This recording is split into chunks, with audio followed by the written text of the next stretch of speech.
culture when other tribes come to do any ceremonies. What we did was we spoke them because everybody has different auras, and you might have had a blue with your partner or your kids or whatever, and you come in a foul mood, and so cleansing is about taking away those sorts of things and calming you down. So we gathered here today on the land of the Warragul clans, which runs from Warragul all the way down to the other side of the valley, and it's one of the 5 clans, and so I'd like to pay my respects to my ancestors past and present, and hope that, and emerging I should say, and hope that today you have a really good day. I'm glad that it's not raining for you, and may the best team win. Well done.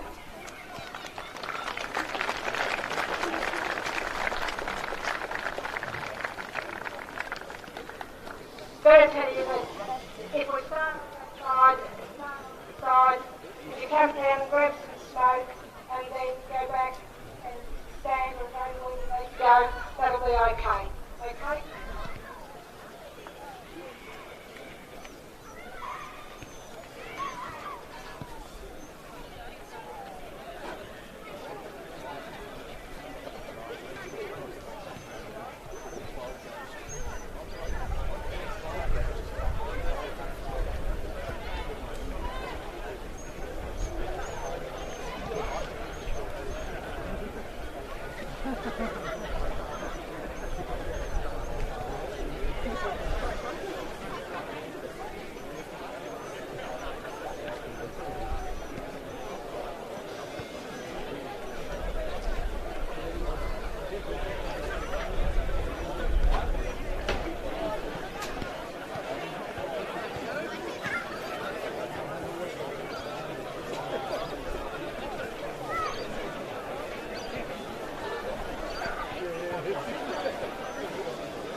both sides have put on two very good teams on the park this afternoon for us to get out here. It's just interesting to note then too with the umpires, we've got a lookalike for Daniel Siddle, who used to play at Morwell. He's a spitting image in him. Unfortunately, he's only 5'5", this bloke. Daniel's about 6'3", but just sort of throw that in there while I thought about it too. But no, great crowd building up here this afternoon. Conditions are perfect, and looking forward to a great game, Scotty. Yeah, it's good, mate. It's unusual that we do lookalikes on radio, Box, but it's no, for me, it's only just for me, but hopefully Daniel's listening so he knows that he has got a twin out there. Fair enough, indeed. And Beast, you'd be familiar with his work as well. How good is the lookalike? Yeah, look, I can't see it myself, but anyway, Box might have had a nice night last night. He might have the goggles on, but I can't see that. But anyway, we are looking forward to an absolute cracker here today down at Drouin. Crowd is building as we expected, so it's going to be a great game. I tell you what I love when the thirds boys get behind the goals in their ute and they just park up down there and say, righto, kick the balls down to us and we'll cheer the goals. But I did a little bit of research, would you believe it? And Leongatha played here a couple of weeks ago and the ball went through the nets. They made the Leongatha player jump the fence and get the footy himself. A lot of them sat there and said, Sodge, you can go and get the prune on your own. Yeah, so we'll keep an eye out for that this week, Box. Why would you do that? Why wouldn't you do that at all? Yeah, I rate that. Yeah, it's a bit of fun and games, Paul. I'm sure you haven't got any stats for that, but I'm sure you've got some brilliant stats to bring to us throughout the course of the day today. Well, looking forward to it, Scotty. Love these neighbourhood rivalries, and the Gippsland League is really blessed with them. You know, Leongatha, Wonthaggi, this one, any combination of Moe, Morwell, Traralgon, Sale, Maffra, obviously the Battle of the Birds. Throw Bairnsdale in against one of those Eastern two as well, and you've got some great rivalries, and there's none better than this one as well. So and the crowd comes out for it. I mean, they deliberately put it on the Sunday so that people can go off to their Allenbank games on the Saturday, the West Gippsland games, and then come along and enjoy a day at either the Western Park Warragul or here today at the Drouin Rec Reserve. So they're great sort of games, and they're really good community games and great community clubs. And really season-defining game for both clubs here. I think B spoke a little bit earlier about the need for both of these sides to get the 4 points to stay in touch. But I think as much as stay in touch for this year, these are the games that you want to build a rivalry on and you want to build a club character on, Box. You want to get people enthused and excited for these local derbies, and you really see the best of the good players. And you do, and it gives you more ground to use for leverage later on down the year when you can talk to incoming players for the future to talk about what you've done during the year. And games like this are those talking points, especially when you're trying to recruit players as well, and what you've done and who you've knocked off during the year as well. Like yesterday, Sale, their backs were against the wall, and they really tested their depth, and we saw their reserve side get quite beat quite easily, and then to do what they did in the seniors yesterday, this is quite capable of Drouin doing today as well. I mean, they did it last time, the first time around, and you've got to remember too, last time around we finished the game off with, well, we won't say it was a controversy, it was huge. It was a collision at the end of the game with the last 15 seconds, and we saw Mitch Cotter suffer concussion. He was out for a couple of weeks there too, and his teammate, who we can't remember who it was, fractured his cheekbone or broke his jaw, either or in that collision as well. But which really dampened the fact that Drouin were celebrating the big win they had and the comeback they had. So there's always something at these games that you can talk about down the track. Yeah, no, you're spot on, Box. And I just wanted to make a mention of, you talked about before around having these Sunday games, the local derbies or derbies, whatever we're calling them. And it's a good way to recruit players. To bring in a player that you potentially want to bring in, or a coach, even if you want to do that as well, for a potential recruit. We done it 10 years ago now, over 10 years ago with Harmit Singh. He came to a Morwell Traralgon game, so obviously a lot of feeling in that game. He took on the coaching role and banged through premiership. So it can definitely do that, and top games like this, they'll go hard at it, and it'll be definitely a good spectacle. And you've brought up an interesting point there, and it'd be remiss of us not to defer to the teacher on the topic. Are we at a Western Derby or a Western Derby, Paul? Depends what college or institution you attended. Well, some of the institutions the Box went to don't exist anymore, and there's a couple that he doesn't mention. That's very true. My school's shut down, the one that I went to in Geelong, but I still think it's the Derby. I'm a Derby man, so we'll call it the local Derby. I'm happy with that. Well, I think I went with Derby because that's what they call it over in WA when the Dockers play the Eagles, but Derby it is, as in the VRC Derby. I like it. Exactly right. I think they like actually that. refer to this as the Western Derby, yeah. The Western Derby is definitely here too. And just quickly, want to quickly touch on those thirds players behind. They've even bought their own umbrella. They've got an umbrella. They've got a beer umbrella. We won't mention what the logo is up top, but it is fantastic to see. And I reckon they're going to get very, very rowdy as the game gets closer. But I will see both teams are in their huddles now, going through their final speeches as players as well. And obviously the crowd's enormous here this afternoon. We actually couldn't even get a car park. Poor old Scotty had to walk about 3 Ks and he was feeling the pinch by the time he got here. But we're here now and we've got the best seat in the house too, so looking forward to a big afternoon. Tell you what, don't worry about just the umbrella they've got up down there. They've managed to bring in a couple of couches on the back of the ute as well. Now, Paul Carter was here at 11:30 this morning. I reckon those guys have been here since about 10:30 yesterday to procure that spot, and they are going to be in for a cracking afternoon. Well, I came in here at the end of a quite spirited thirds match where there was a little bit of difference of opinion on the final siren, but all got settled and hands were shaken as they went off the ground. And I think the boys have showered and got themselves ready for a really good afternoon. Really missed the old-fashioned cheer squads and the streamers and the floggers, as they called them back then. But that is what it sort of looks a bit like up the back there anyway. It looks like a great cheer squad for the Drouin Hawks. They had a box of cashier roll registers to throw out there every time someone kicks a goal, maybe, just to really set the scene for you, Paul. So about to get things underway here. As expected, the two big boys go into the middle. It's Johnston in the ruck for Drouin, and he'll go up against Smart of Warragul. Who else can we see in there? It looks like Aidan Quirk's in there, and he's going to go head-to-head with Jack Lucy by the looks of things, Beast.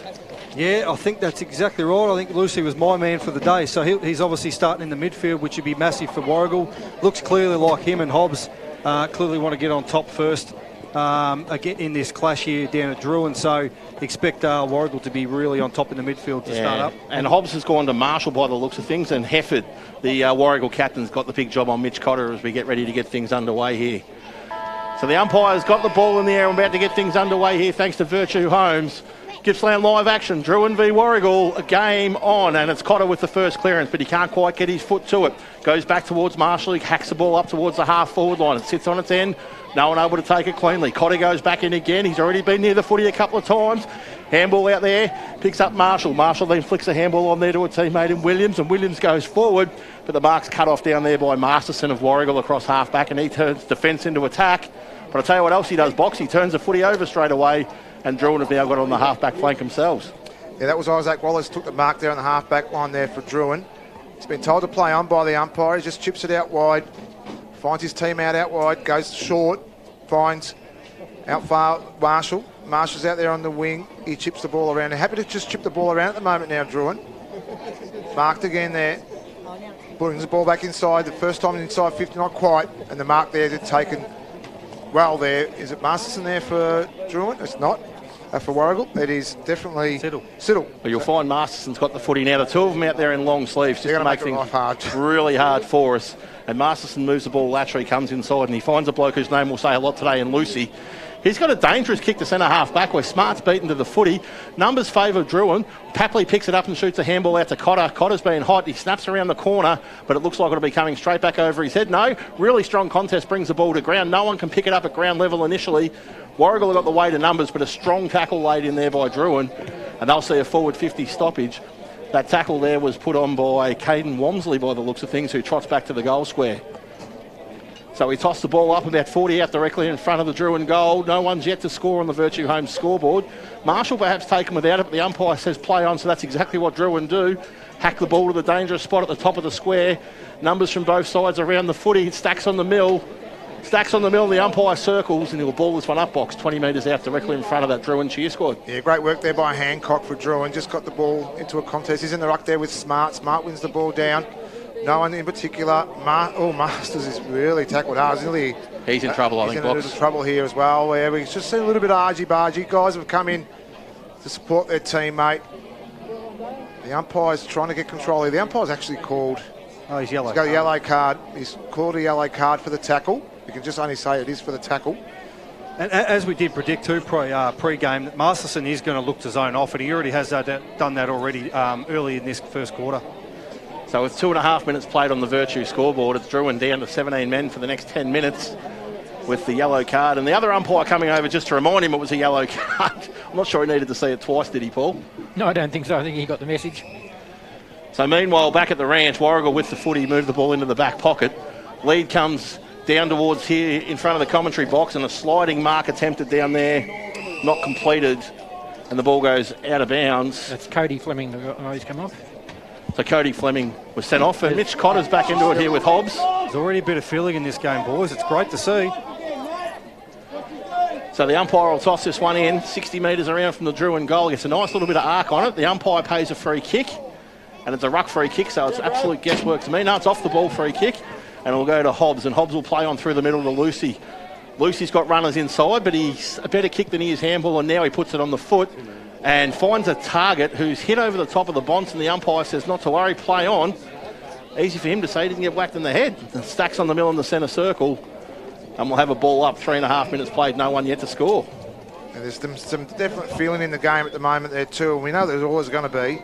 The umpire throwing the yellow card may try and get the control that way, but when you've got that feeling with his crosstown rivals, you never know. Smart with Johnson, gets it down again. Hobbs tackled, played for the free kick, didn't. Smart nearly took his Drouin's opponent head off, but they've got the ball out wide, and then was picked off there by Raso. He's kick inside 50. It doesn't go really anywhere particular, and it's just going to run out of bounds. In the forward pocket here at Drouin Rec Reserve. Both teams have been playing now 4 minutes and no score yet as well. We've had a send-off already too, so we've had a little bit of everything so far. If Drouin can manage to just keep the ball in their half for this first 15 minutes, they're going to actually win this quarter with one less player. So the tap comes down, and it's beautifully taken by Lucy on the handball receive. He takes an eternity to get rid of the footy, and he's drilled in a tackle at the top of the goal square, and a wonderful tackle it was. He looked like he had all day, but he did not. And it'll be Caden Walmsley to go back and have the first shot on goal from about 18 metres out directly in front box. I reckon this one's in the book. Yeah, he's been in everything already, Walmsley. We've caught him a couple of times, but that tackle was perfect. Lucy just probably didn't have enough talk behind the play, Beast. No, he looked like he didn't actually have a great awareness at all, and then Walmsley just absolutely pounced on him. Walmsley's the under-16 captain, by the way, boys. Well, there you go, our first goal of the afternoon, and the crowd behind the goals let us know as well. Now, Walmsley was being rewarded for effort. And that gives Drouin their first goal of the afternoon, thanks to Virtue Home scoreboard. And it's taken just over 5 minutes for the first score to come, and on that Virtue Home scoreboard, and Drouin are 1 goal straight, 6 leading Warragul, who are yet to score. Their attack on the footy, Drouin, I wonder if that was just a bit of a focus point for them pre-game, because their attack on the footy has been far above Warragul. Hence we see them getting first hands on the footy and going forward so many times. I don't think the ball's gone past halfway for Warragul yet. No, they haven't got into their forward 50 at all. So it'll be Smart up against Johnson to get things underway again. Nearly 6 minutes played here on the Virtue Home scoreboard. First quarter action, Gippsland League live. And the big fella from Warragul gets right over the top, but his tap is sharked. And the sling tackle's been paid, and Drouin will take advantage of that, and they'll kick the ball forward straight away through Wallace. His kick goes up in the direction of Casson, who marks just outside 50. Open forward 50 as the boys get it in the centre circle. Meanwhile, Mark's been taken 35 metres out directly in front of the Drouin goal, and they'll have a chance to go up 2 goals to zip box. I'll give you a bit of a quick update here. It was Hobbs and Cotter were going for it as well, and there was a fair bit gone. Now, I'll be surprised if there's not another yellow card here as well. It will be for another sling tackle with the ball 50 metres away, so it would be interesting to see how the umpire calls this one. Well, I mean, he called a yellow card very early, Box. He doesn't really look like he's going to do anything with this one and just let the boys go. And the boys behind the goals let us know all about it again. Number 2 in the book, and it's number 2 for number 2. The kid's on fire, Paul Carter. He certainly is. The under-16 captain, Caden Walmsley, has got 2 goals in the first 7 minutes of play on the Virtue Home scoreboard. That is the score. Drouin, 2 goals straight, 12. Warragul yet to score. You'll be the king at school tomorrow, Beast. Absolutely, he will be, the young fella. And it's great to see, too, a young, good player like that stepping up on a local derby or derby. 2 goals to start the game. Fantastic effort for him. Righto, Box, see if you can get a clearance for Warragul here. They desperately need one. Definitely do. Smart and Johnson again. He's a little bit off the ball again. The umpire's caught a free kick, and it was for, looks like a centre ground infringement there too, and it was against young Zane Atkins there of Warragul, so it's going to go to Drouin. Johnson's got the ball as well. Atkins, he brings the ball out once. Yep, it's Atkins. So the ball's just marked out here on the true wing. Drouin drive the ball back inside 50. Great mark there too. And it was well taken there by Ed Morris, just on the 50 line. He looks inboard, kicks to the top of the square, but there for Warragul to cut it all off. Again, ever reliable Sean Masterson. So Masterson is deep in his defensive 50, right on the goal line. just chips it in short, tries to get a little bit more control here, and that was Tom Stern. Stern, he pushes it out wide. His kick was intercepted there too by Marshall. Close to the boundary line. They've still kept it inside play. The umpire hasn't. We've got a boundary throw in. And a pat on the back to us too, Box. We actually got Stern's name right this week. We did, and we'll keep the Stern family happy. We didn't last time anyway. So they'll ball this one in, 55 around from the Drouin goal. They lead 2 goals straight to Warragul yet to score. And it's Johnson getting the tap down towards Quirk, but Lucy sharks it. He shoots a handball off to a teammate there in Moore. Moore gets the ball further afield, and it's up towards the centre circle where it hits the deck, and we're off to the races. Who wants it the most? Is it Isaac Wallace? It looks like it is, but he's wrapped up in a tackle, and the umpire will come in and we'll ball this one up. Right in the centre circle where action kicked off 8.5 minutes ago, but since then, Drouin have kicked a couple of goals. Warragul yet to go forward. Smart gets a tap down again, but only as far there as Casson. Casson pops a handball over to a teammate in Licorice all sorts, and he's wrapped up in a tackle straight away. And the umpire says, holding the footy. And Warragul will take the free kick, and that free kick will go to Levi Moore. Moore goes wide. They're going to follow Drouin's playbook here, Box, by chipping the ball short. Lucy now with it, and he goes short again. That's too short because didn't actually get to his teammate on the full. Marshall lays a big tackle, and Drouin's intensity and numbers around the footy win out again. They've got the ball here through Quirk, and that's Aidan Quirk in the middle of the ground. He finds a teammate on the drive-by, and the kick goes to a one-on-one forward of the footy. Saddington flies, brings it to ground. Numbers favour Warragul at ground level, 3v2. 3v2, and 2's going to beat him. Mitch Cotter open, 40 out directly in front. Flying shot on goal. Skinny side, minor score only, Paul Carter. Still a lead to Drouin, and Warragul yet to go inside their forward 50. Virtue home scoreboard, Drouin 2-1-13. Warragul yet to score. Been an absolute mammoth amount of interchanges for both sides down here, guys. As we can see, the hot start, players are tired already. Yeah, Marsden's kick only to be intercepted there by Johnson of Drouin. Plays on him and he gets on that left foot, finds Morris in the middle of the ground. His quick handball was off to Kingy. Kingy, his left foot, inside again. Kick was absolutely beautiful, and he finds Tim Hancock on a great lead. Great work there by the Drouin side, Beast. Yeah, absolutely. They're just in absolute control of this game so far. They're controlling the tempo, they're controlling every aspect of this game. Warragul just cannot get the ball on their side and maintain possession. Hancock now for the third for Drouin in this first quarter. Kick's beautiful. The kick goes to the left a little bit, or should I say to the right.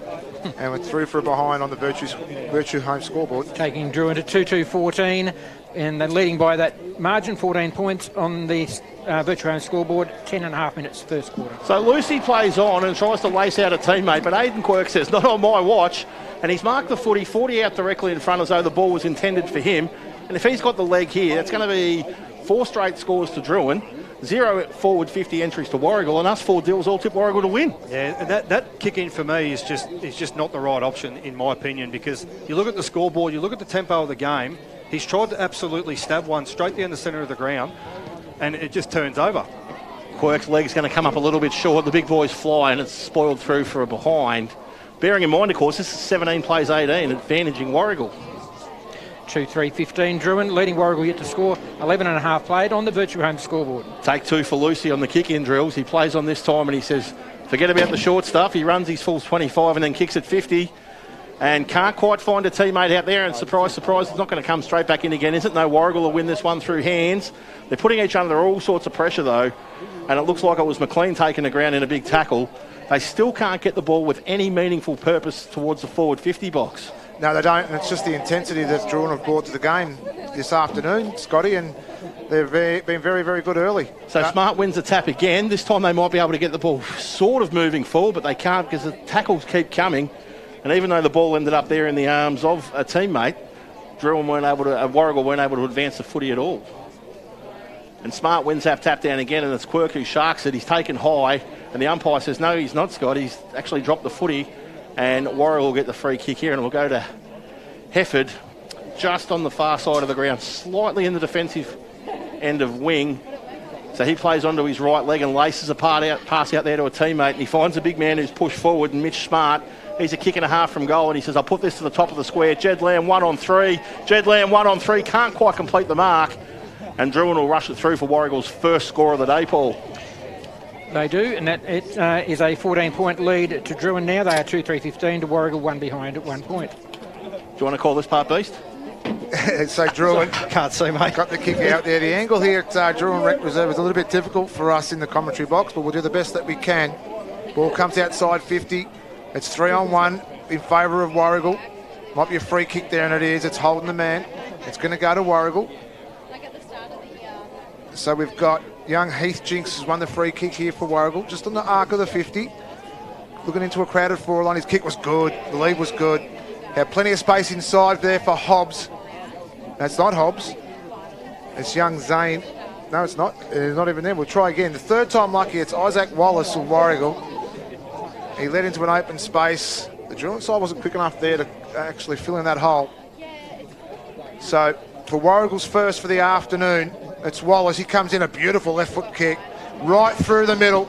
And there's Warragul's first goal of the afternoon, Beast, and had to work hard to get that one. Absolutely. Far better build-up too on the far side of the ground. The bit that I could actually see, big Smart just pumps it forward, sees the mismatch down there with Jed Lamb and gives it to him. But a lot of better build-up from the Warragul team. And on the Virtue Home scoreboard, we've played 14 minutes into the first quarter. Warragul's first goal on the board gets them to 1-1-7. They trail Drouin by 8 points. The Hawks are on 2-3-15. So there's plenty of dominance going Drouin's direction, but when it's all said and done, Box, after 14 minutes they lead by just the 8 points, and I don't think Warragul will be too upset by that given the pattern of play so far. Not with the pattern of play, especially when they've got the ball the first time inside, second time inside 50 and they've scored twice. So, you know, the upside is now that they know that if they get the ball inside quickly, they're going to score, and they're going to score quickly. I'll be curious to see Jed Lamb's fitness level too, because if the game continues to go the way it did in the first 10, will he go up the ground and insert himself a lot more around the contest, or will he just plonk himself down forward and just hope that they can get the ball down to him? Be interesting to see. And Drouin going with the B team in the middle here. Papley's gone in, no offence to him, but he didn't start in there, so he's the B team, and Saddington will do the ruck work up against Big Smart. So I'll have 100 on Smart to win the tap, which he does. Can't quite find a teammate in space, so they flick the ball forward through hands. Big tackle here on centre wing. Ball spills free, and the umpire says they tackled him high on that occasion. So Warragul will take the ball, and that'll be Kai McLean. He plays on and he'll kick to the dangerous spot where Lamb leads, and Lamb comes out and meets the footy. Good courage there by Quirk to fill the hole. Ball on the ground. Lucy picks it up, snaps around the corner, and there's a candidate for the Zambreros goal of the day early doors in the first quarter. It's 2 in a row to Warragul, and they're back in the game. Yeah, and that's exactly what you want to see from a forward and a leader in the coach Jed Lamb. Runs out, leads up, hits the pack hard, knocks the bloke down from Drouin. Nice gather there for Warragul, and a nice finish. In the blink of an eye, in fact, 3 forward 50s, we've got only a 2-point margin in Drouin's favour. They are 2-3-15 on the Virtue Home scoreboard. Warragul now 2-1-13. Yeah, spot on, Beast. It's one of those sort of acts that really can lift your side as well. And Lucy, and Scotty's been calling him fair much of this game. We've only been playing 15 minutes. He was rewarded with a great goal there as well. 8 disposals already. Smart, he gets the ball down again. Not as far as he could with Lucy's there again with a great tackle. Could have been holding the ball, but it wasn't. Ball's flicked out there for Warragul. Tackles are on. Smart gets the ball, just pumps it in long, looking for Lamb. He's caught behind. There's Wallace as well, and it's Hobbs. Hobbs is there on the ground, working hard for Warragul. He'll actually try and win a stoppage, and he does. It's back inside Warragul's 50 again. And it was again Lucy and Smart who played a critical role then as well. So the rucks go up. Ball comes to ground. It's Marshall. He's quickly wrapped up there by Hobbs and Lucy. And we're going to have another ball up. 30 out from the Warragul goal. We've been playing 16 and a half minutes here in the first quarter. Keep an eye on Jinx here, I reckon, as the ball goes up. Smart gets a tap down, takes it out of the ruck, snaps around the corner himself, wide on goal. And the Drouin defenders will be happy to see that go over the boundary line for a throw in about 12 metres around. And I think it might be back to 18 on 18. I think the time might be up for the naughty boy, and he's back on the ground. So I think we're 18 on 18, even numbers across the park. So ball thrown back in here again. Saddington doing really well, but Smart wins this one clearly. Comes out the back towards Jinx. He's wrapped up in a tackle, flicks quick handball out to Wallace, and the umpire's found a free kick. And the free kick will be going Warragul's way, and it looks like the big ruckman wants to get his hands on the footy here, does he? No, he's going to come off for a spell. He's just getting out of the way. It was that original call that you had with holding the man. The umpire off the ball found the free kick. And it's Jinx. I did say to keep an eye on him, but I didn't think he'd get a free kick 3 minutes later, so I'm not going to claim this one, but I will claim the goal if it goes through, because he'll give his side the lead. So from 35 out, no angle to speak of, no breeze to speak of, as mentioned by Beast earlier. Kick on its way. Goal umpire does a little bit of gymnastics, but not too much, and that's a third one in a row. Warragul up and about. Yeah, Scotty, they are absolutely, and you can just see a little bit of a momentum push going down towards Warragul's way now. The fella who got sent off earlier in Cody Fleming has just come back on the ground, so you did mention that we're back on 18 v 18, but yeah, that's definitely a bit of a momentum killer for Drouin. They were expecting, well, they had a hot start, and it's sort of just gone wayward from there. The first lead change of the match to come at the 18-minute mark of the first quarter. Virtue Home scoreboard has Warragul ahead, 3-1-19 to Drouin 2-3-15. And it's Hefford back into Cotter in the middle of the ground, and he drags him off the footy without it. The umpire says play on, and Papley comes in and lays a tackle. And we'll have a secondary stoppage right in the centre circle. And it'll be Smart to do the ruck work here up against Saddington. Smart wins the tap. Cotter wins the footy at ground level, and he's busted off it again. And it stacks on the mill. This is under 12 stuff. Under 12 stuff. That's where the coach on the ground with the clipboard says, spread, spread, and everyone runs away. I'll try and get you out of this one here if you want to, mate. Smart and Saddington. This time it might have been a free kick, but it wasn't to Saddington. Drouin try and win the ball out. They're all playing through it. Stern bustles through the pack, gets the ball inside 50, looking for Lamb, who's wrestling through. Could have been a free kick for holding. Still got numbers at the ground level there, Warragul, but the kick was sprayed. And it just goes outside of that point post, and they've got an out of bounds. Deep inside their 50 now there, Beast. He's not far off Jet Lamb taking a nice mark. He's bodying up quite well. It's probably just that limited match time he's had this year. He probably just doesn't have that fine touch on him at the moment. Right on the point post inside Warragul's 50.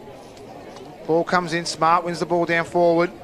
No one there, only but Drouin players. Tackle's good. Got a quick kick out, but it was just chopped off there by Hobbs. Just a lucky kick out. Just a hack kick forward, and Hobbs the man. Right spot, right time. And he's a big kick of the footy as well, Hobbs as well. So we've just found that he's probably found himself more forward than mid so far in this game. And I think that was more about getting him away from Cotter, because there was obviously a fair bit happening there as well. And I think it was a good move by the Warragul bench at this stage. It'd be even better if he can put the ball through. We're right behind him here, Hobbs. He'll kick just inside 50. The run-up wasn't great, and he's actually really poked at it. And you know what happens when you poke at things there, Scotty? You miss. 3-2-20 Warragul, 5-point lead over Drouin, who are 2-3-15. Virtue Home scoreboard, 20 minutes played first quarter. So Drouin to bring the ball back into play for the first time today, because Warragul have been very accurate in front of goal, and they go long through Kingy's left leg.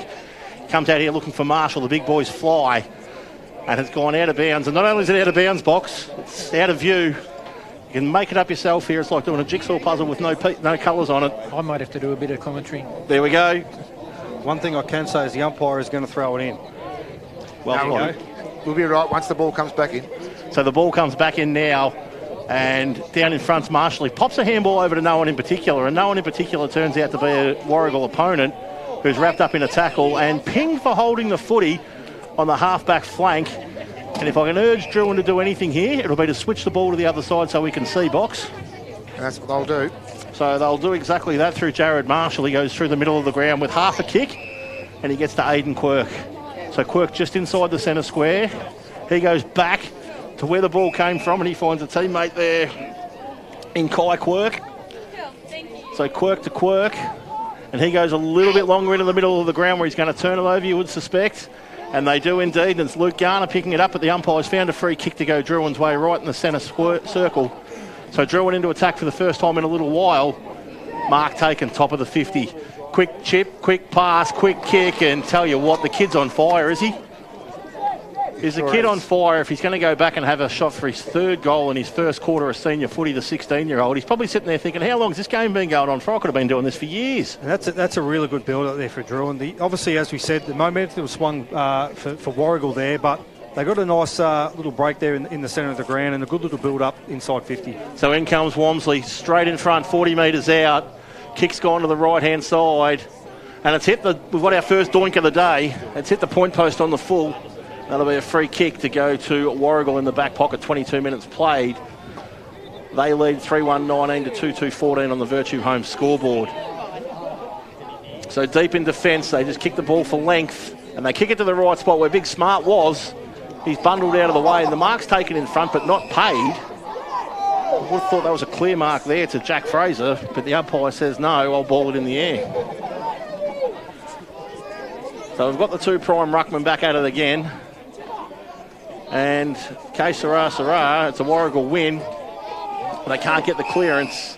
And the umpire's pinged him for holding the footy because he made no attempt to get rid of it. So right in front of the Drouin coach's box, free kick will go the way of Caleb Quirk. And he gets a 50 for just a little bit of cleverness, a little bit of silliness, a little bit of smarty pants from Tom Hobbs. And the kick's not going to be from 53 anymore. It's going to be from 3 metres out directly in front.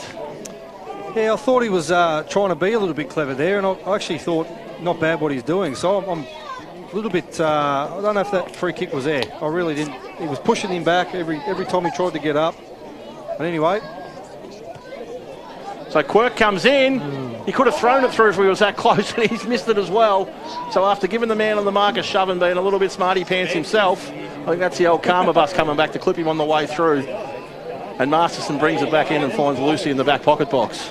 Yeah, so Lucy, he's been playing both ends of the grounds at the minute. I think there's a little bit of homework being done on Cotter for Drouin and Hobbs of Warragul from either side, where Hobbs on cue marks top of the arc in his defensive 50. So he measures up his kick, he goes inboard, and the kick was brilliant. And he finds inside there was Levi Moore. Moore pushes it out wide to the wings. It didn't really gain any ground, but he finds Stern. Stern's little chip kick inside to Lucy again. He's all over the ground at the moment, Lucy. Kicks out wide, and the kick wasn't great, and he was looking there for Chris Rasso. The kick goes out of bounds, and we'll have a throw in just inside the 50 or just outside the 50 there for Warragul. That kick from the middle there, Beast, that should have gone forward, not laterally short. Oh, absolutely. I mean, given where the game's at and the way the game's been played, definitely get that forward. So the big boys go at it again, and Smart gets a tap out the back, but Drouin are registering the clearance so far, although Lucy sharks it, bursts through one, pops a little handball over the top there to Jinx, and the umpire said it wasn't a handball. You just let go of the footy and it landed in your teammate's hands. So Cotter will take the free kick. He's had a little spell on the bench, and he kicks the ball into the back pocket to Charlie Bethune. He goes further afield and finds the teammates. And we'll call him Smithy for the moment because I've got no idea who it is, and Smithy's kick's not great. He's turned it over on the half-forward flank, but Warragul able to recover and create a stoppage. About a kick and a quarter. It's McLean on the bottom of the pack there for Warragul. About a kick and a quarter from the Warragul goal, and they lead 19 to 15, 25 minutes played on the Virtue Home scoreboard. So the umpire's tossed it in the air. Smart wins the tap. Quirk first hands to it, can't get through the clearance, can't get through the congestion. And hopefully that's gone out of bounds. It has. It's gone out of bounds, and now we might have some chance of seeing it when it gets tossed back in. So it'll be Smart to do the ruck work here. Lucy's be hitting target, and if it's not Lucy, it'll go down there to Levi Moore, the two little boys on the move. Smart gets a tap, and he put it to exactly where he was. And Mitch Cotter says, I was onto it, and he gets in there and gets his hands on the footy first and grabs a much-earned free kick. And is it going to be a 50 to go with it? No. So he's deep in defence still, near side of the ground. Absorbs a little bit of time and then goes long down the line looking for the big boys to fly, and it's a big fist coming from out the back there, and a big fist it was from Stern. Ball hits the ground, picked up there by McLean. He reels, kicks down towards the dead pocket, and he's put it out of bounds, and we'll have a ball in where the ball was, which is exactly where we can't see, which is far from ideal. And that's about all Mitch Cotter could do with that footy coming down the wing here, because he really had not much to go to. No one was really moving. He just had to plonk it down the boundary line. So Stern wins a tap down. It's picked up there by McLean. He gets a yard of space, kicks to the top of the square, favours the Warragul forward, who runs back with the flight of the footy and takes a really good mark down there. And is that your man, the umpire, look-alike down there, Beast? It is Mr. Daniel Siddle. No, I don't think it is. I reckon he's up here. Might be Jesse Siddle, his brother, down there with the hands in the footy. So Siddle now, he's going to go Harry Mackay style on the left leg round the corner. He wants a Zambrero's goal of the day. He gets the belly of the ball. He's missed the whole 21 and he's put it into the D-Max 12 rows back. He's actually ended up with that footy further away from the goals of whence it started, and he's failed the score box. Yeah, we don't want to give Siddle any undue calls there. It was Casson for Warragul who actually missed the kick down as well, so it wasn't Siddle, but it wasn't a great kick either. They've kicked down the line here, the Drouin. The kick looking for Johnson, but Smart, too big, too strong. Marks in front of Johnson. He's kick inside, looking for Hobbs, and Hobbs marks. I don't think it's Hobbs, it might be McLean. Bailey Paul, I think it might be. Geez, we go third time lucky. Done it all the time. You're right there, Beast. That's why your special comments this afternoon. So it's Bailey Paul. He'll kick right on 50 here to give just a little bit of breathing space to the Warragul side. Kicks right on 50. His kick was good. Hasn't deviated much at all. Two Drouin players try to touch on the line. The umpire's going to give us a little bit of theatrics, I reckon. They're going to give us some suspense. So we've got 3 umpires there talking about, 4 umpires now talking about whether this has gone through or not, team. So I reckon it's going to be a goal. They rock, paper, scissors, no? It is. It's a goal. So after all that, we can take a breath. And it was a great kick there by Bailey Paul there, Beast. Yeah, he was. He's a beautiful kick of the footy, Bailey Paul. I do remember him from a few years ago up at Hill End. Lovely left footer, I should say. But obviously this is just going in swings and roundabouts. This game, it goes from one end to the other. 10-point lead to Warragul at the 28-minute mark of the first quarter on the Virtue Home scoreboard. The goals are 4-2-26, leading Drouin at 2-4-16. So back into the middle we go. There can't be too long left on the clock here on the Virtue Home scoreboard. And it will be the big boys go at it again. And Smart wins the tap as he's done pretty much all day. Quirk in there. And that's of the Aiden variety. Big Smart picks him up. The ball falls to Cotter. Cotter hacks it up to the half-forward line. Marshall sits underneath it. Papley flies. Ball spills out the side. Picked up there really, really well by Stern. And he gets a lovely kick to the ruckman. And the big ruckman marks on centre wing and plays on and heaves it into the forward 50. 2-on-2 forward of the footy. The big boys fly and hits the deck. There's my little man Jinx. He gets the snap around the corner. Minor score only. Nice front and centre there from the young fella, but he only finds the little stick and not the big ones. 4-3-27 Warragul, leading by 11 points over Warragul with 2-4-16. Drew, when they chip the ball out again, as they normally do, they get outside that defensive 50. Aiden Quirk's calling for it inside. He opts not to go that way. Drives the ball down the line. Looking for Morris, but with great mark there too. We'll say it's... Is it that man again? It'd be Masterson for sure, but they've both got the long sleeves on, so it makes it difficult. He plays on. Ball comes inside, top of the arc. Jinx was there. He's probably too small to fly. Hefford, handballs to Jinx. Ball comes out, and that's Caleb Quirk. Great work there too. Actually, it was Heath Jinx. Aiden Quirk it was. My apologies. Kicks the ball out wide. Marked out there on the wing. So Drouin attacking forward, drives the ball inside 50, looking for Patley. He's got the sit behind and he marks. In a real tough pocket, he plays on immediately, kicks the ball inside to Morris, who found some space right deep in the pocket here, scoreboard side. Drouin Rec Reserve. We're not far from that quarter time siren that Scotty spoke about just previously. So an important goal here. He worked very hard for that too, Ed Morris. He strung forward really hard, and that was just a well-executed kick from Will Papley. Perfect kick.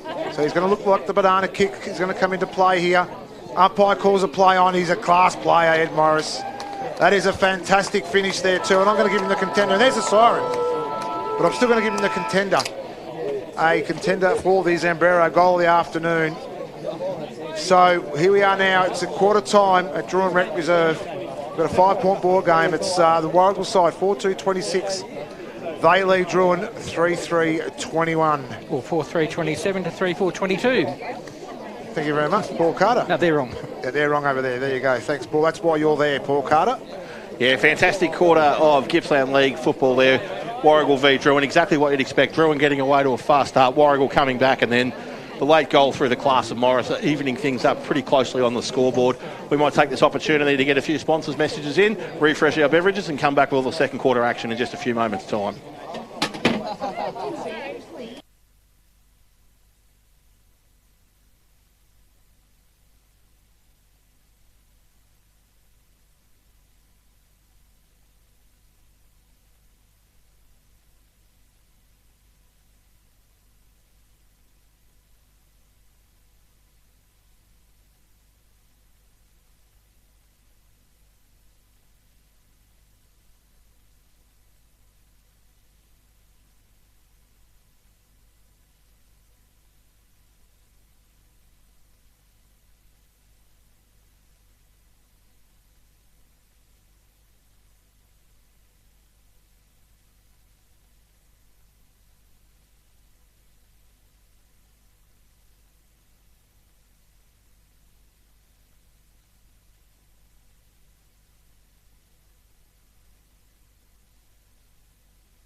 is the Gippsland League top 5 for round 9.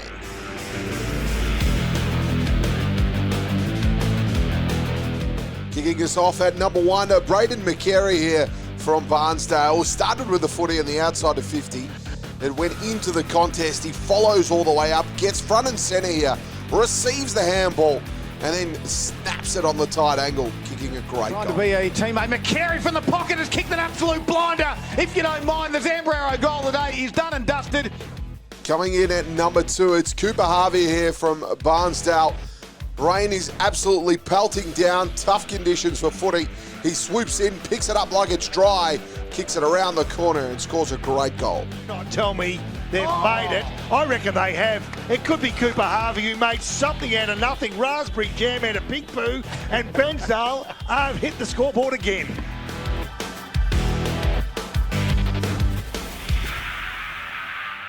Number 3, just a little bit of class here from Jaron Makepeace. Tough contest here, spills out, scoops it up, tucked against the boundary, check side if you don't mind. Threading the needle and kicking a great goal.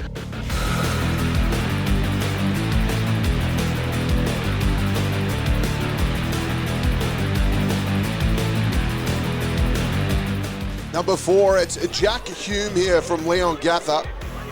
Goes the old 1-2 in the middle of the ground, sprints away from the pack, then unloads on the edge of 50, going all the way home.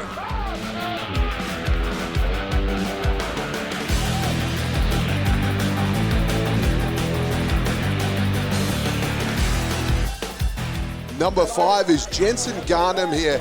As easy as you like in the ruck contest, gets it, snaps it, finishes it. He had 8 goals this afternoon. What a fantastic effort by Jensen.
Have herded sheep or cattle or anything that results in getting his hands dirty. Well, you're probably right. Wouldn't know what that was, Scotty. Well, Italians aren't renowned to having farms, that's for a start. So we just eat the stuff and let everybody else do the hard work for us. Plenty of farms.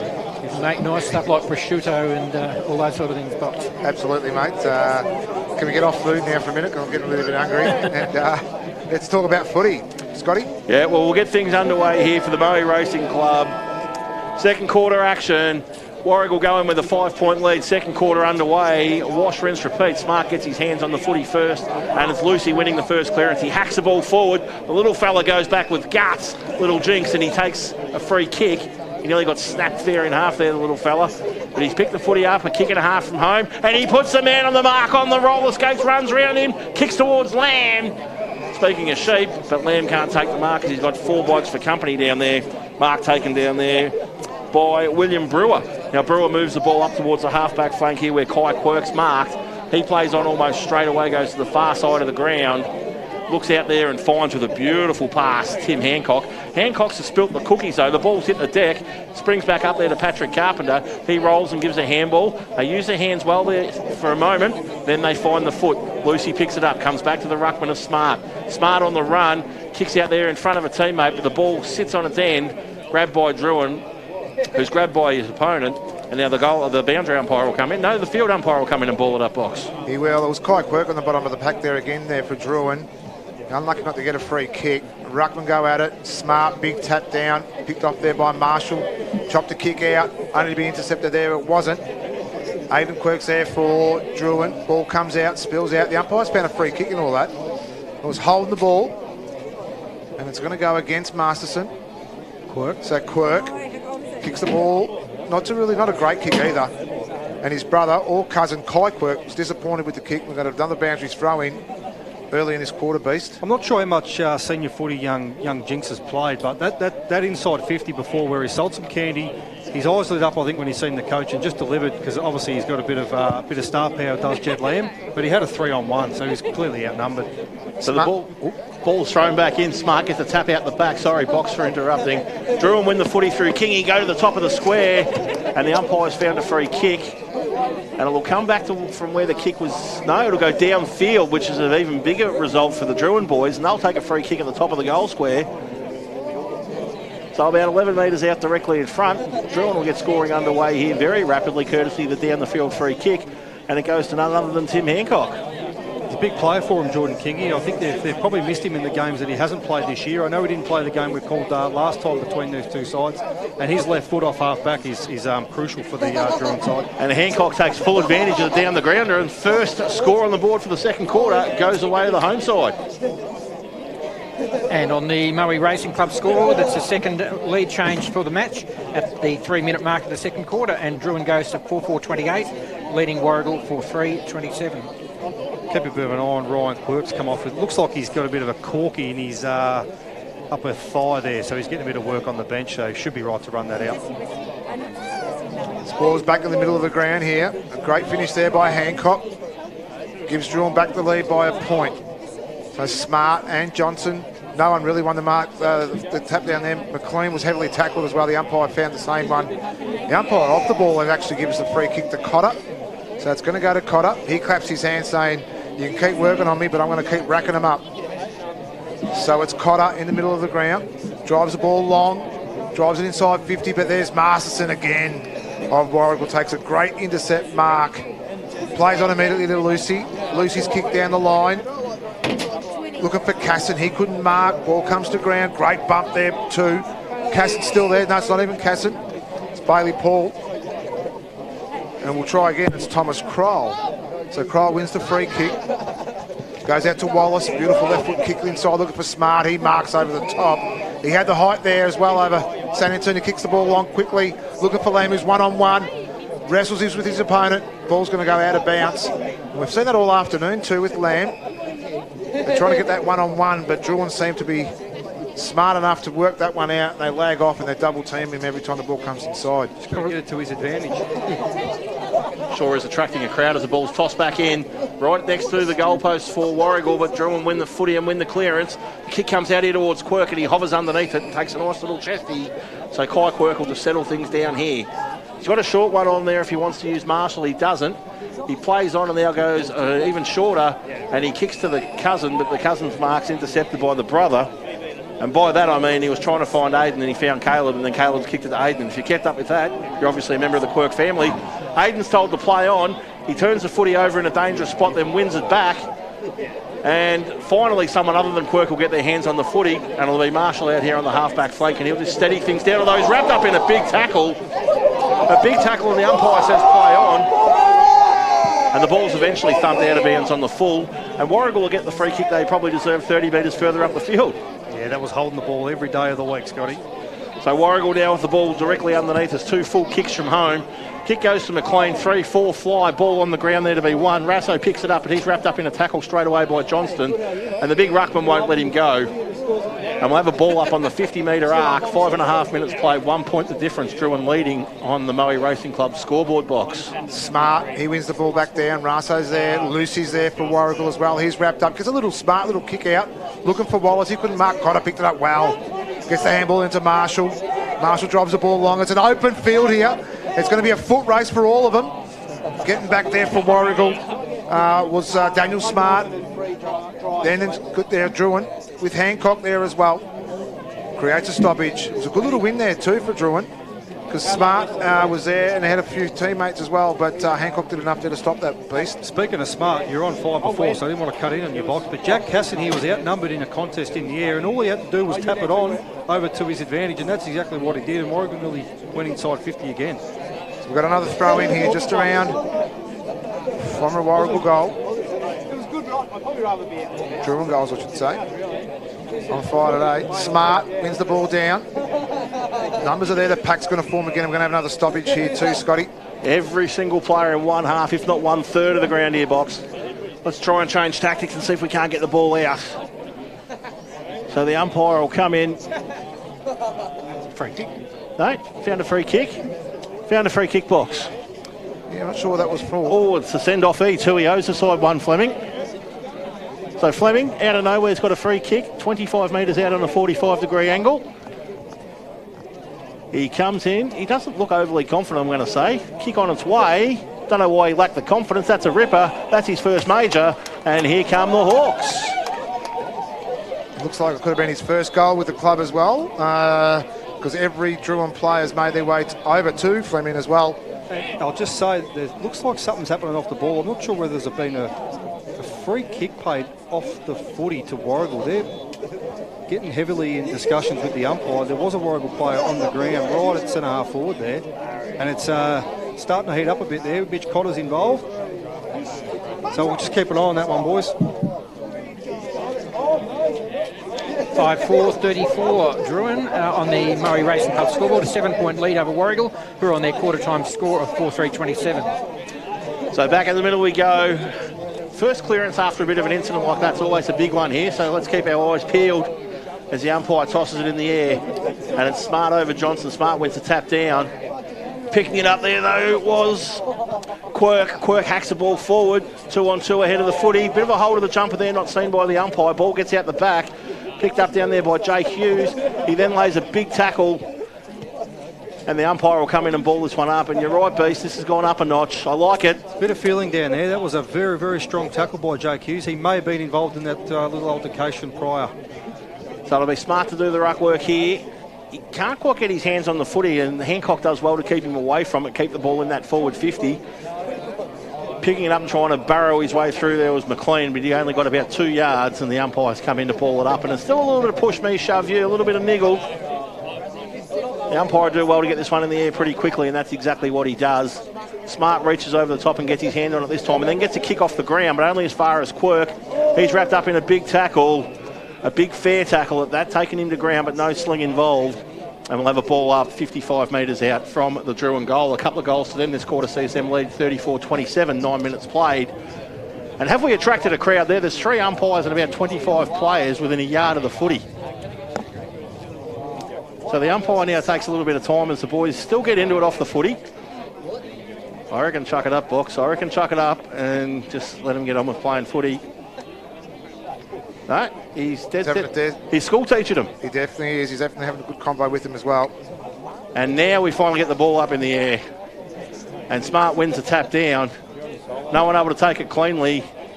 Ball on the deck, and Big Smart, he says, get out of the way, I'll get it myself. And that's exactly what he does, and flicks it off there to Wallace.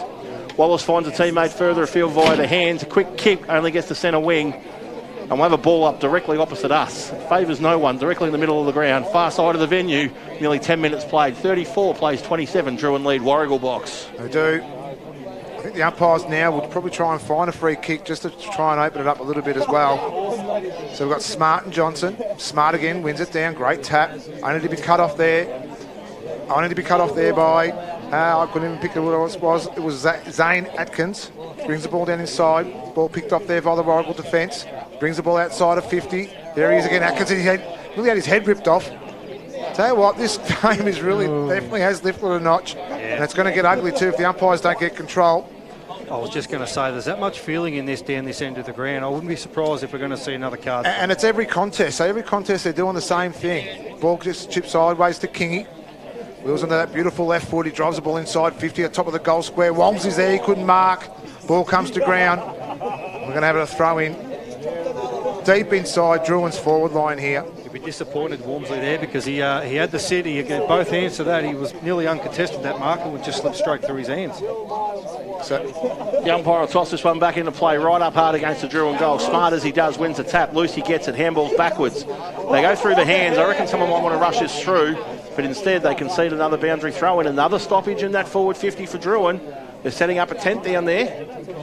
They're going to start camping down there, and the longer the ball stays there, Beast, the more chance there is they'll score, surely. Well, I'm not sure why Warragul would not try to rush that there and try and gain possession back. Instead, they're going for a throw-in. So the ball gets flicked out the back to Quirk. He gets onto the right leg. Beautiful smother there. Stops what would have been a Zambrero's goal of the day contender.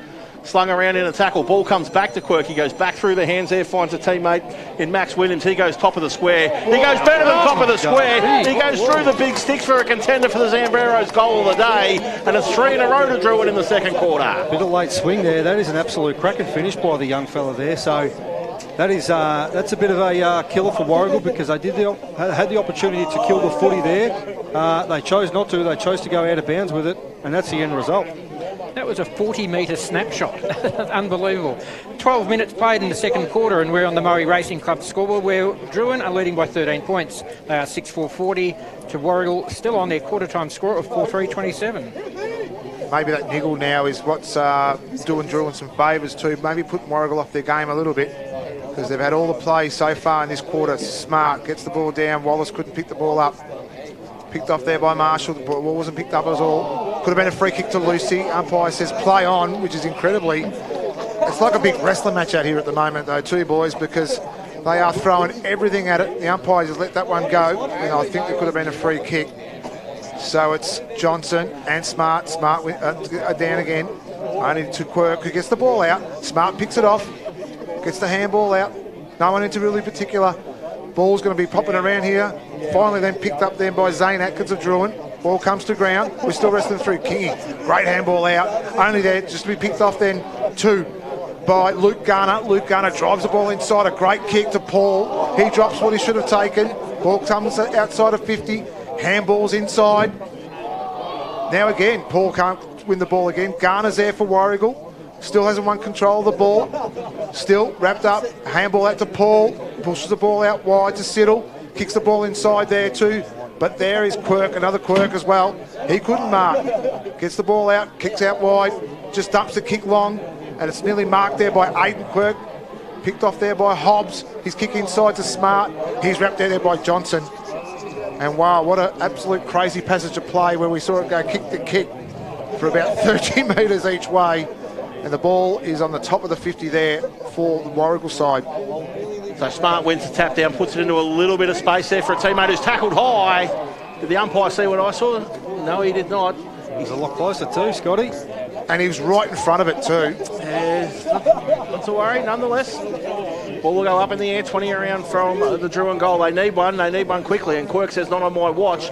Gets it, hacks it forward, kicks it across the face of goal. Which way is it going to bounce? It doesn't bounce favourably for either player at the moment. McLean comes in and says, get out of the way, let me pick it up. He snaps it around the corner, but the kick's intercepted by the Drouin defender in the back pocket. And he'll just look to settle things down. And I talk there of William Brewer, and he goes into the defensive goal square, and they come forward now, mark taken here by Shea Harvey. So 25 out directly in front of his own goal. He goes across to the back pocket, finds Kingy out there. He'll want to use his left leg, so that's not the right side for him to be on. He sits underneath that scoreboard as it gets close to the 15-minute mark, and it says 40 plays 27, Drouin in front. And he goes long down the line. Really strong representation there from Hancock. Ball hits the ground. Garner picks it up, kicks into the forward 50. This time they've taken that mark in the forward 50 through Casson. He plays on straight away. Looks for Bailey Paul. He had 2 for company, and the ball's fisted over the boundary line, and we'll toss this one in 30 metres around. They need the next one, Beast. Absolutely, they do, and they're probably unlucky because I've seen a couple of free kicks that nearly should have been paid. Umpires are doing a cracking job to date, but there's a couple of free kicks missed there for Warragul.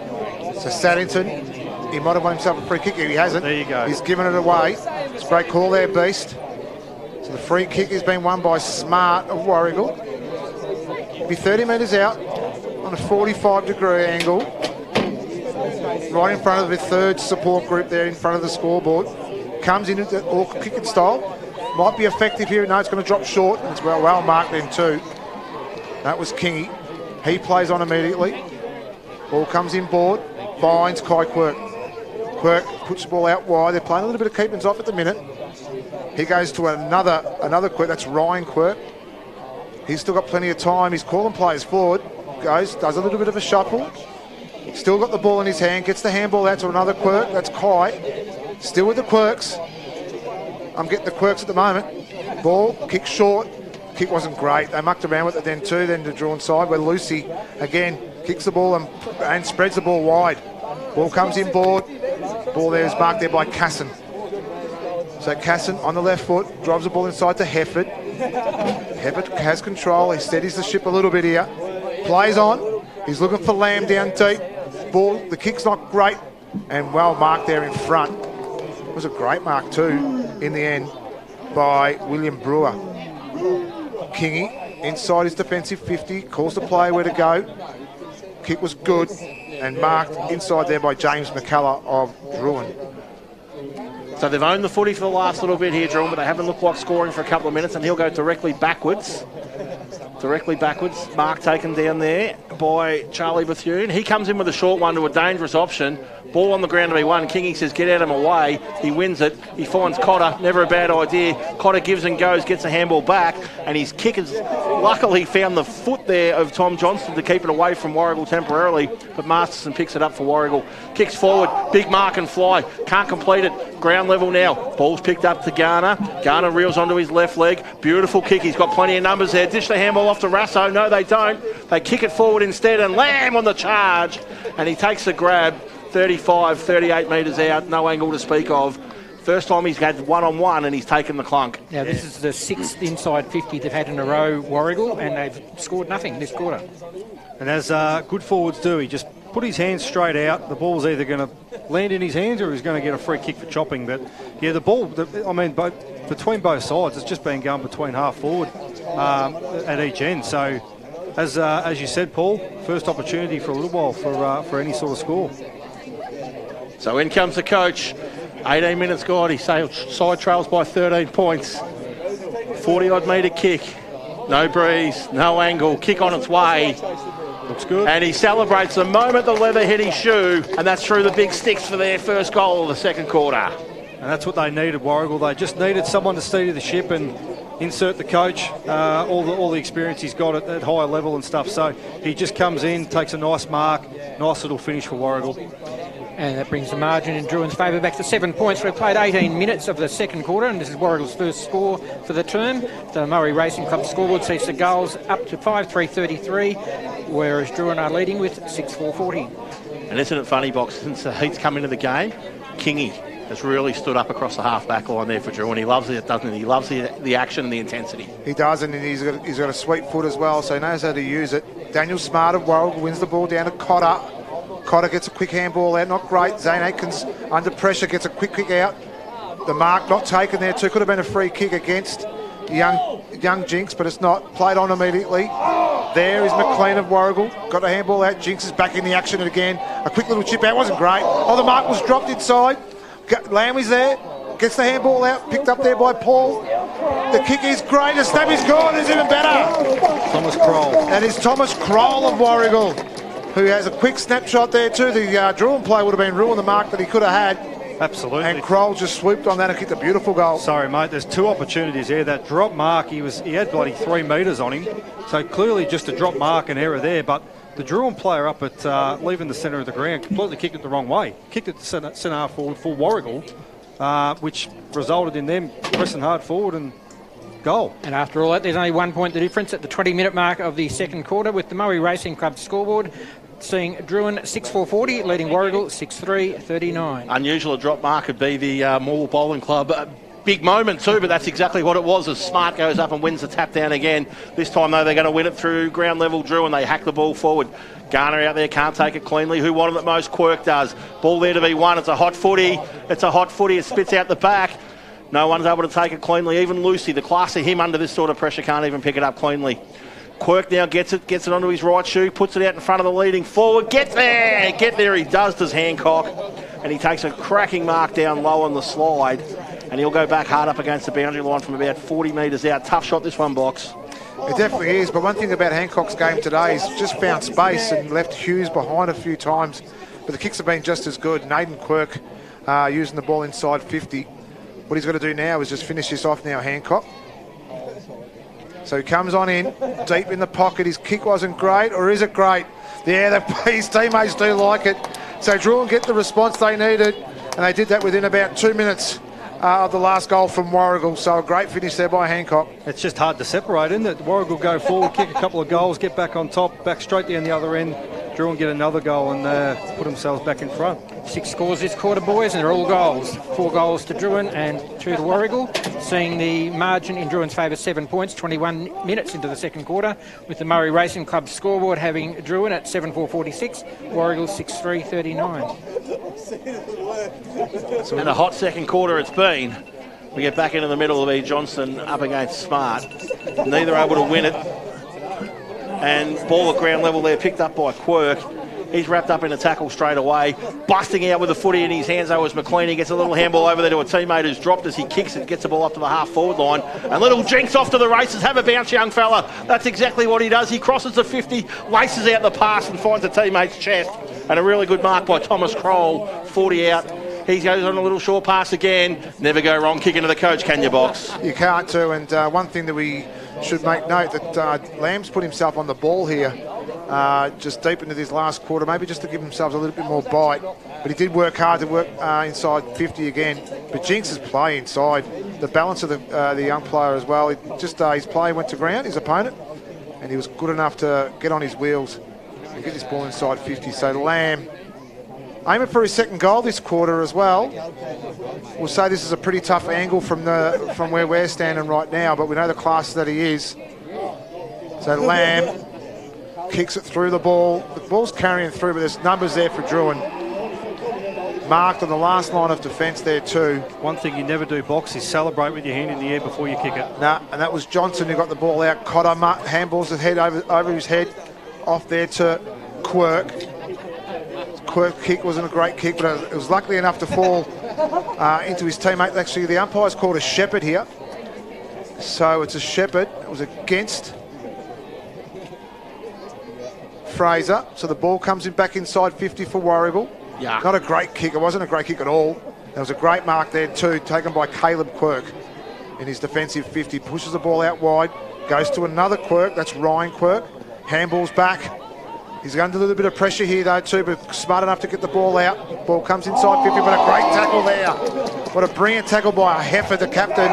And now the ball's actually, it's getting a little bit tricky here. Ed Morris marks the ball on the wing in front of Lucy. So there's a little bit happening. Ed Morris drives the ball long inside 50 for Drouin. Pack forms. Marstonson was there with Marshall. Ball comes out to Kane. Atkins. Snap is a goal. And what a great response there by Drouin. They did it the hard way, but in the end, it was smart play there by Zane Atkins, and his snap over the shoulder there, Beast, was another good contender there for the Zambrero goal of the day. Absolutely. Something from nothing really for Drouin, because nothing looked like was going to happen there. It was just contest to contest, but that's a fantastic finish around the corner. They know this ground well, Drouin, don't they? Obviously it's their home ground, so they should know it well, but they've kicked some really good goals here. 5 goals straight to Drouin this quarter, taking them to 8 goals, 452 on the Murray Racing Club scoreboard. got a 13-point lead over Warragul, 6-3-39, and we've played 24.5 minutes of this quarter.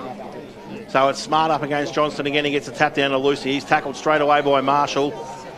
Stacks on the mill again, and we'll have a wash, rinse, repeat secondary stoppage. Marshall's been really good on Lucy in this second quarter. Everywhere he goes, the big fella follows. So Johnson this time gets front position, and Smart just gets over the top of him, goes down towards Hefford, but he's wrapped up in a tackle by Cotter. Third time's a charm. We haven't left the big circle yet. And up she goes for a third time. Smart gets a tap for a third time. We've left the big circle. Breaking news, we've left the big circle, but only by a couple of metres. And we'll have a free kick getting paid to Drouin, and that'll go to Cotter. He gets a handball there to Marshall. Marshall's kick smothered straight away by McLean. McLean breaks through a tackle, gets a handball out there to a teammate who was tackled before acceptances, and the umpire's cotton onto that, and it will go the way of Wallace. So Wallace 70 from home. Garner screaming for it in this direction, but he goes towards Smart. The big fella can't quite get there. The ball at ground level. Lamb goes to work here, trying to turn his opponent inside out. Fakes for the free kick, doesn't get it, which is probably not a bad thing. And we'll have a ball in 25 around from the Warragul goal. They need the next one. You can see the idea when they're going forward with big Bitchy Smart just plonking in the hole there, and obviously he's a big target, so they're going to go for him. So ball to be thrown back in. My money's here on Garner for the drive-by. Ball tossed back in. Smart takes it out of the ruck, flicks a handball forward. Picked up down there by Marshall. Dangerous kick to a one-on-one. Ball spoiled, hits the deck. Numbers favour Warragul. Handball goes backwards there to Levi Moore. He pops it round the corner. Wrapped up in a big tackle, and the umpire's got no choice but to come in and ball this one up. We're about 30 out. We're stuck here in the Warragul forward 50 box. Can you get a goal out of it for us? Yeah, I can try and do it there for you, Scotty. So it's Smart. Johnson tries to jump over the top, but still Smart was good enough to get the tap. Ball comes to ground again. We're going to get another stoppage here because Kingy wraps up his Warragul opponent. We've probably travelled an extra 2 or 3 metres, so we're 30 metres out. Where's the free Warragul fifth box? It's going to come. Smart goes over the top. Ball wins down. Then by Caleb Quirk. Good enough to get the little chip kick out. So they've got themselves out of their defensive 50, the Drouin side. Hold the ball up. Short little chip kick inside was good. Really good. He's looking for a 50. Brings the ball back inside to Kingy. Right when you put it in his hands with a beautiful left foot. He goes his little chip kick in, goes to Shea Harvey. Harvey comes out wide. Finds Bethune. Bethune's kick out wide too. It was a good one. James McCullough, he drops what he should have taken. Gets a little bit of pressure on now. Great little pressure too by Garner. And the Garner pressure has forced an error. And it was marked there by Daniel Smarter, Warragul. Goes back into Garner. His chip kick was intercepted there too by Papley. He plays on. Goes inboard to Kingy. Kingy goes on his left foot. Goes lateral, really lateral. Finds Fraser. Fraser plays on. Another little chip kick. They're really trying to hold the ball up here, Drouin. They've done this all afternoon. Hancock, his kick inside, and he finds Quirk. And we'll call that the Quai Quirk. So Quai Quirk hasn't got a lot to kick to too, but Warren got the numbers back, chips it out wide again. So they really are holding on to the ball here. 36 marks to 13 this quarter. Ball comes inside, and it's just the work rate of Quai Quirk. Caught Warragul napping as well too, Beast. The kick was good. Quai Quirk was good enough. And he finds himself 40 metres out, having a shot at goal. For me, that's just smart footy from Drouin. They've just completely taken the sting out of it. Slowed the ball right down. A lot of slow play there. Chipped around. Kicked it to their best options. Beautiful little dinky kick inside 50. Well, we'll see how good Quai Quirk is with the foot. Late here now, we've been playing 28 minutes in the second quarter. Comes on in, kicks as much as he can through the ball. It's a great kick, it's carried. It's another great goal. And they haven't missed this quarter, the Hawks, and it was a great finish there as well. And Beast, here we go again. Yeah, well, right on the siren. So there's a little bit of talk going on, but yeah, obviously Quirk, he is the one for them. He's the goal kicker for Drouin. So as expected, goes through, takes his opportunity, slots it. And, sorry, Paul, go. We've made it to half-time on the 29-minute mark, and the Murray Racing Club scoreboard at half-time says a 19-point lead to Drouin with 6 straight goals in the second quarter. They're 9-4-58, leading Warragul, who had 2 straight goals in the second quarter, 6-3-39. Yeah, fascinating quarter of football, and there's another game of football going on, of course, Beast, down there in Melbourne. We love to go around the grounds for Harvey Norman Furniture Gippsland to see what sort of damage North Melbourne are still doing to Collingwood, or are the Magpies back in at Box? Well, they are. The Magpies are back in it, aren't they, Beast? They are actually, yeah. It's they've really come back. 9 minutes to go in the third quarter. It's 18-3, 111 North Melbourne to 15-9, 99 Collingwood. Now, can you confirm for me? I'll just confirm it's the last quarter. Sorry, what did I say? You said the third. Sorry, mate. I'll get me fours and me threes mixed up. Do that on the golf course too a bit, I've heard. Is this 2024 or 1994? What's going on with these big scores? How good's footy been this round? Really a couple of games where both sides have scored 100 plus, and it's actually really good to watch. Not as good to watch, though, of course, as the Gippsland live football here. Second quarter brought to you by the Murray Racing Club, and our live coverage brought to you all day by the good folk at Harvey Norman. We'll be back in just a few moments' time to bring you a wrap-up of the first half and then all the second half action.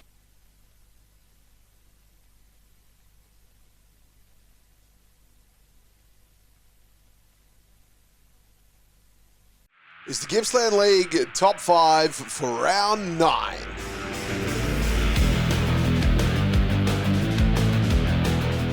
Kicking us off at number 1, Braden McCary here from Barnsdale. Started with the footy on the outside of 50. It went into the contest. He follows all the way up, gets front and centre here, receives the handball, and then snaps it on the tight angle, kicking a great goal. Trying to be a teammate. McCary from the pocket has kicked an absolute blinder. If you don't mind, the Zambraro goal today is done and dusted. Coming in at number 2, it's Cooper Harvey here from Barnsdale. Rain is absolutely pelting down, tough conditions for footy. He swoops in, picks it up like it's dry, kicks it around the corner and scores a great goal. Don't tell me they've made it. I reckon they have. It could be Cooper Harvey who made something out of nothing. Raspberry Jam out of Big Pooh, and Bensdale have hit the scoreboard again.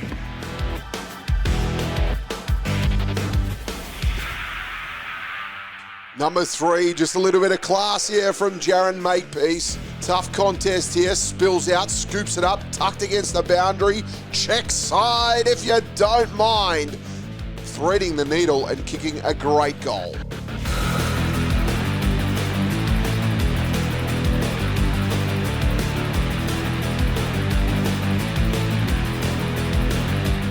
Number 4, it's Jack Hume here from Leon Gatha. Goes the old 1-2 in the middle of the ground, sprints away from the pack, then unloads on the edge of 50, going all the way home.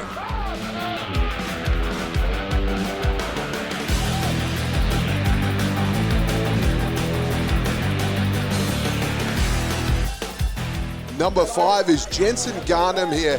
As easy as you like in the ruck contest, gets it, snaps it, finishes it.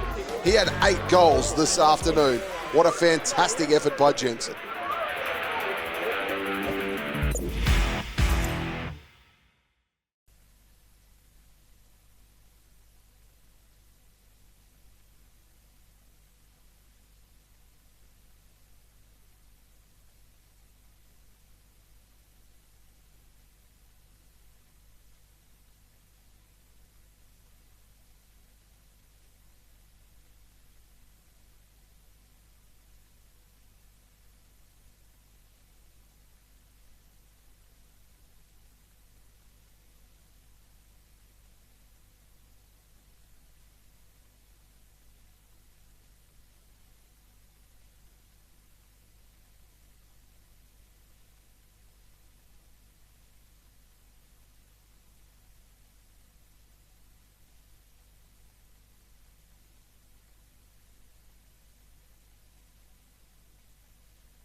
we just witnessed 5 separate games of Oz kick as well. So hats off to whoever organised that, because that is great to see for local footy.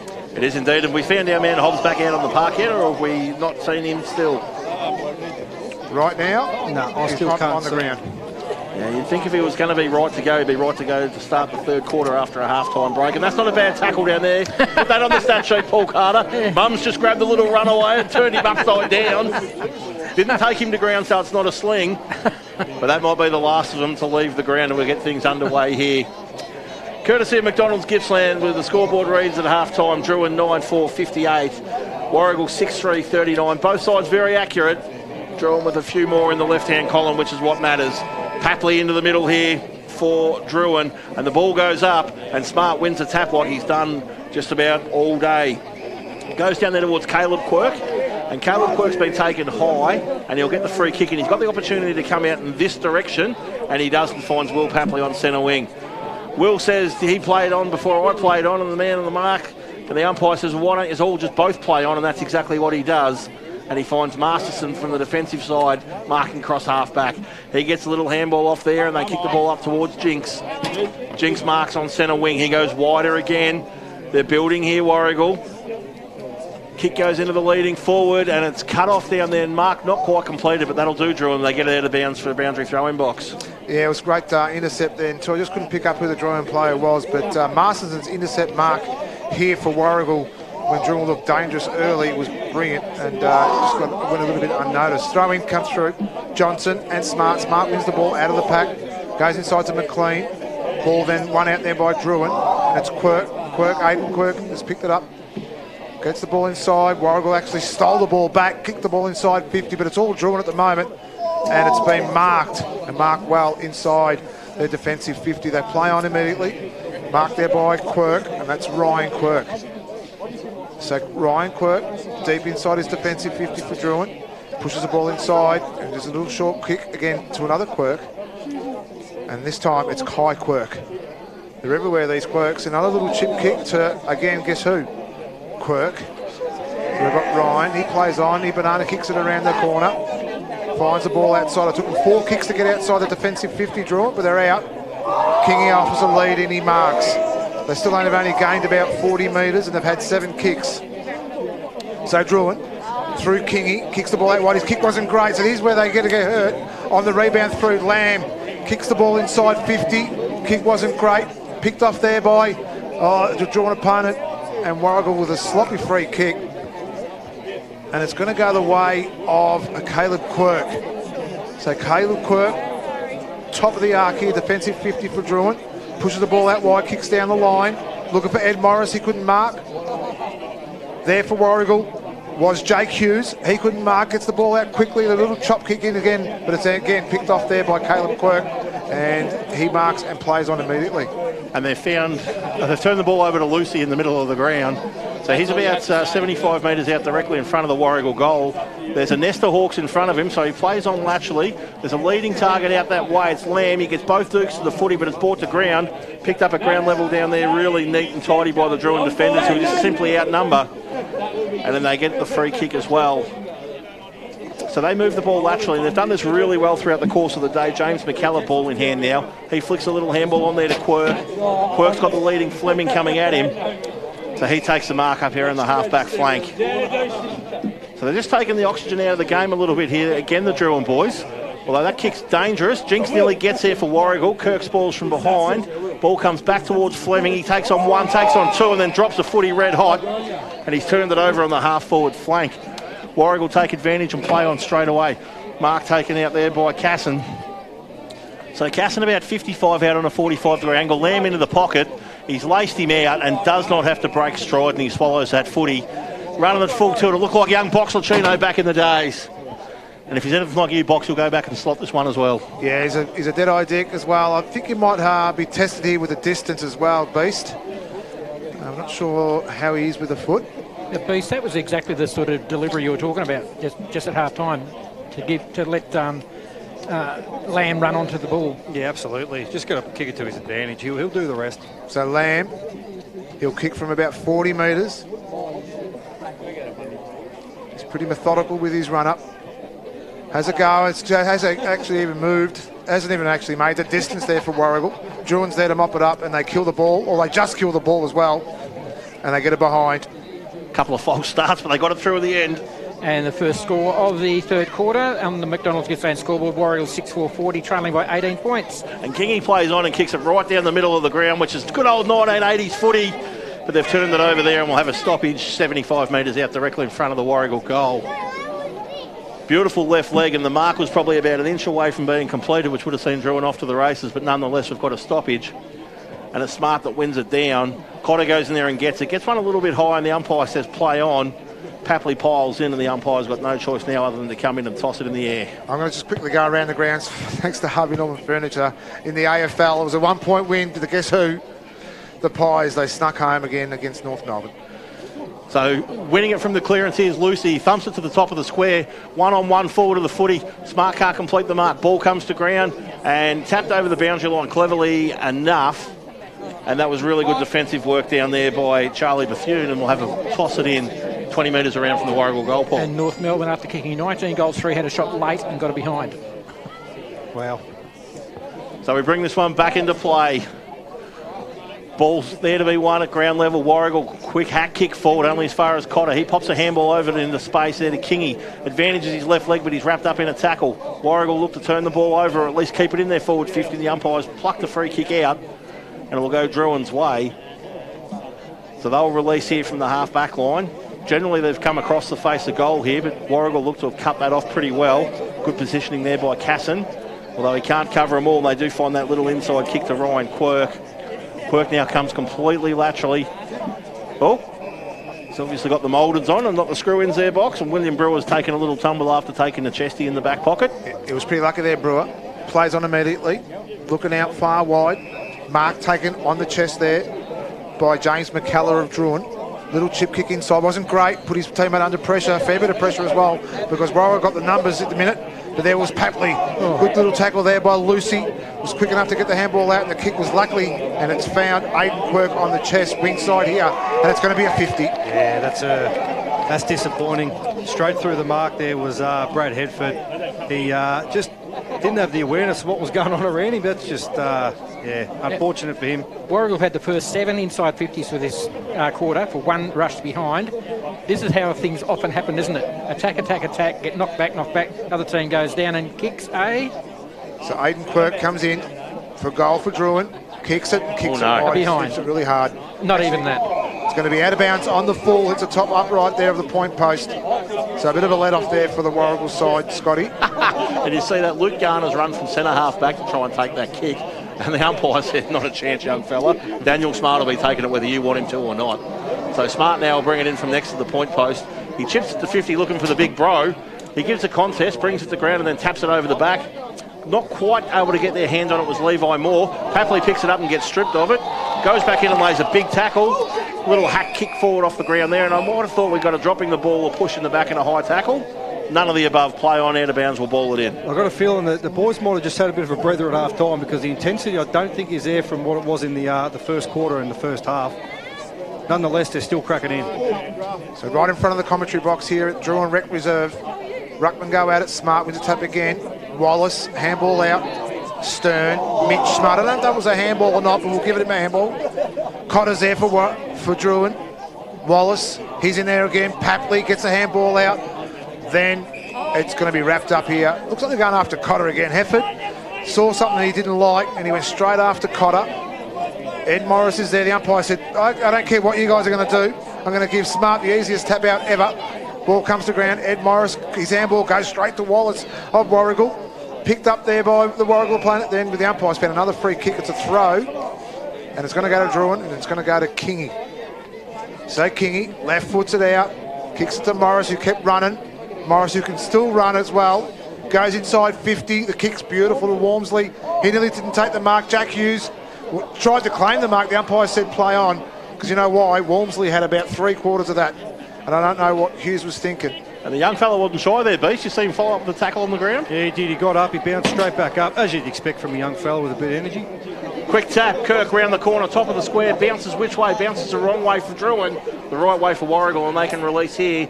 And they find an outlet kick target here in Lucy. Lucy's got a runner he can dish the hands to, he ignores that initially. And now he goes by foot, and a lovely kick it is. He goes down the line there and finds Bailey Paul. Paul gets onto his trusty left leg, kicks to Lamb. Lamb gets a nice little tap out of the way there before he could get off the ground and try and take the mark. Ball spills out the back of the contest to Rasso, and he's wrapped up in a tackle and will have a stoppage 35 metres around from the Warragul goal. Good transition there by them, Box. It was very good transition as well. One of the things that Warragul do not do as well as what Drouin do is that chip game.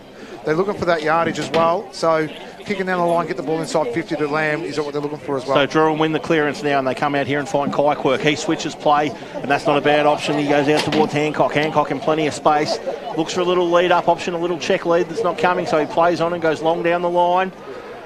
Puts the kick out there in front of a teammate who tries to run onto it in Saddington. He's wrapped up in a tackle, but he does well to keep the ball in the forward 50. Papley arrives, looks to try and shark a quick sneaky goal. Stacks on the mill, and the umpire says, no, he put the whistle to his mouth and then said play on, so play on they do. And Warragul now look to settle things down through Masterson. No real direction on the kick, it's just a wild punt. And luckily for him, it takes a right-hand bounce and goes out of bounds for a throw-in about 80 metres around from the Drouin goal. It's a great kick for touchdown by Masterson as well. The bounce favoured him. The umpire didn't call it deliberate.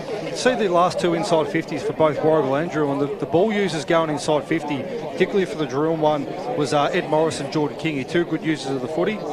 And for Warragul, Lucy and Bailey Paul. Smart got the tap down then through, gets him back inside Drouin's 50 again. Ball's picked up there quickly by Quirk. Looking at a 1-1-1 with Hancock and Hughes. Hancock won the body contest there, but didn't win the ball. Ball comes to ground. Great tackle there by Hughes. He's able to hold it up. Cause a stoppage there. Was very dangerous then too for Drouin. Very aggressive with his tackling, Jake Hughes has been today. Very good. So 5 metres out from the Drouin goal. Smart again. Taps it. Lucy. Quick kick. Ball's up in the air. Stern nearly marks it. The umpire's caught a block there against Aidan Quirk.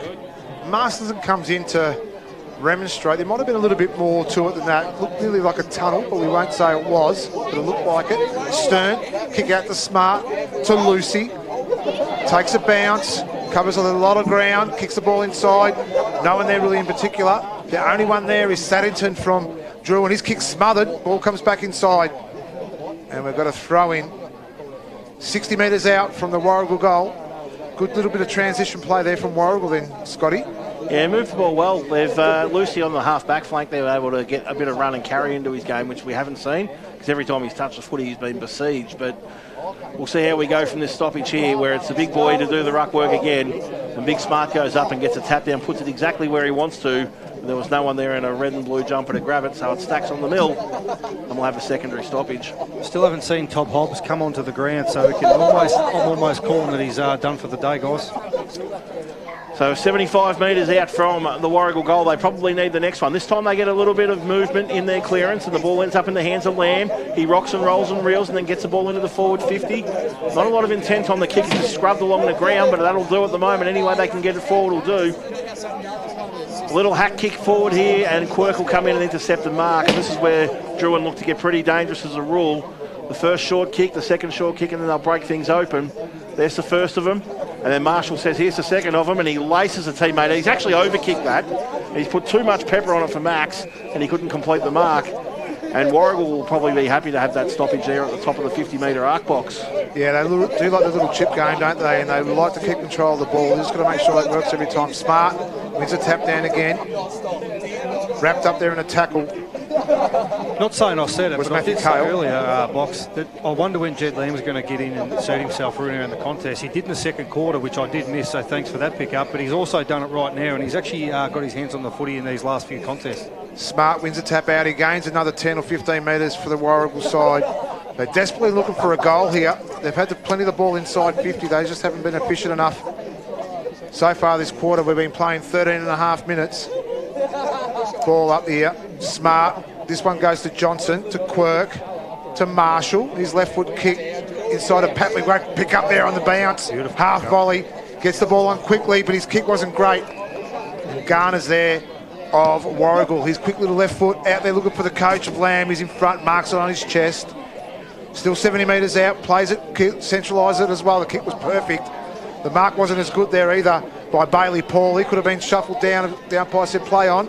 Hempard's left foot kick is an air ball, goes inside 50. Pack forms, no mark. Lamb's there for Warragul. Picks it up cleanly on his left foot. Goes inside. This could be a goal. And it isn't. It was skinny. Far side, it was a point. Tell you what, it was a goal. I would have done a pooper valve. He would have been off to Zambreros for sure if that had gone through the big sticks, but nonetheless, the minor score, Paul Carter. McDonald's Gippsland scoreboard has a 17-point lead to Drouin. They are 9-4-58 to Warragul 6-5 at 41. Now, Kingy with the kick in. The last couple of times he's done this, he's gone long. This time he does exactly the same thing and lasers a pass out there to a teammate 60 metres up the field. Great grab, and now they've got numbers through the middle of the ground here. They find Max Williams, him in the pink boots. You want to be able to play if you're going to wear those ones out there. He gets onto his left leg, puts a little bit of oxygen onto this kick, but it's well weighted. Mark taken out there by Zane Atkins. He chips into the square, into the forward 50. Mark taken, yes, eventually paid. Has to pay that. Eventually paid, and this is a really big moment. This is your Morwell Club big moment right here. This is for all the better beer to give him a 4-goal lead here, Box, if he can go back and put this through the big sticks. Yeah, he's been good all day, Hancock, hasn't he? Yeah, his work rate then was just phenomenal. He worked from the other side of the ground, led into space into this pocket right near us, and he lines up. Let's see if he can finish off. So Hancock right behind him here. The kick is beautiful. Beautiful. The under-18 boys behind the goals loved that one as well. And a great finish there by Hancock. And it extends the lead here for Drouin. Out through 23 points at the 16-minute mark of the third quarter on the McDonald's Gippsland scoreboard. We have Drouin 10-4-64, leading Warragul 6-5, 41. The heat's just gone out of this, hasn't it, slightly? Well, I believe it has anyway, but Warragul go forward, look dangerous, and then it just comes straight back down the other end. Drouin's work to go forward has just been really impressive today for me.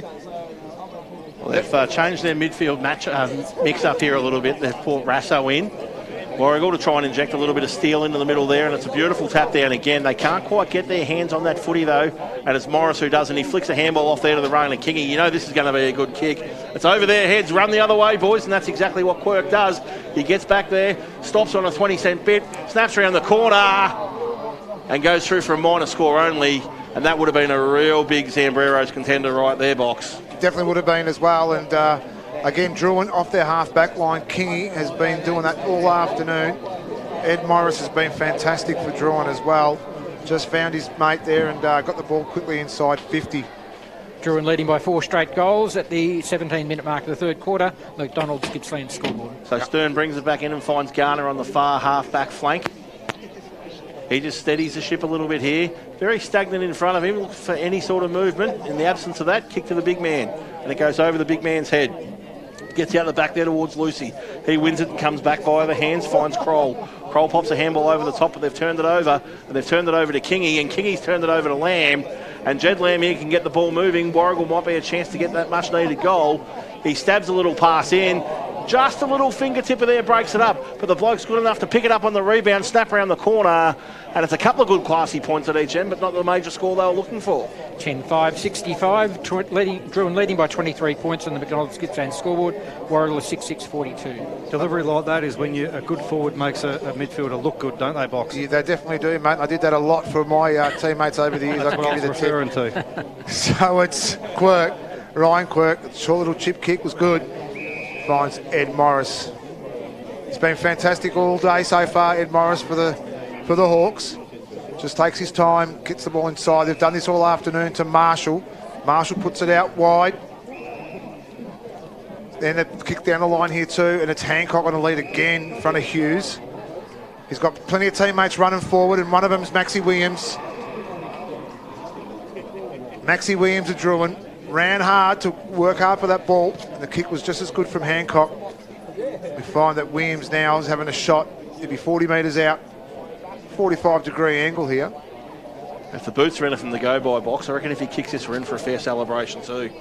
Going to be all up and about too. I reckon there might be a few boys over the fence that might fall over the fence and be that good. I reckon lucky there's a net there, Box, because I reckon they're going to all fall into it. So Williams' kick's not even good. We've given him the moz, and Lucy was there to mop up what we can only call a very, very poor kick. He comes out wide, finds Garner. This is where they're falling down a bit, Warragul too.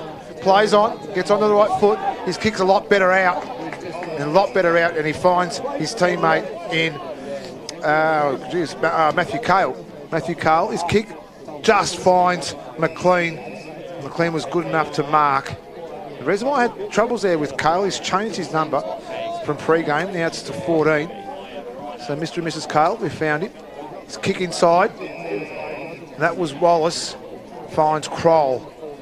Kroll quickly plays on, looking for Lamb. Lamb goes over the top. No one could mark. Ball's chopped out there by the Drouin defence. Going to go back to Kroll. And they're going to play a little bit of kick to kick, Scotty.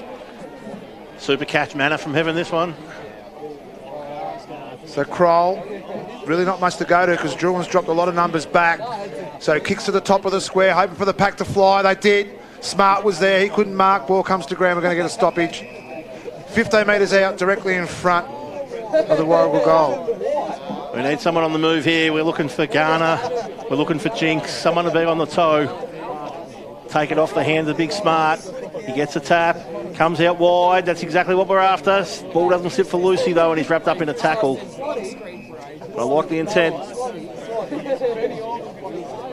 So secondary stoppage.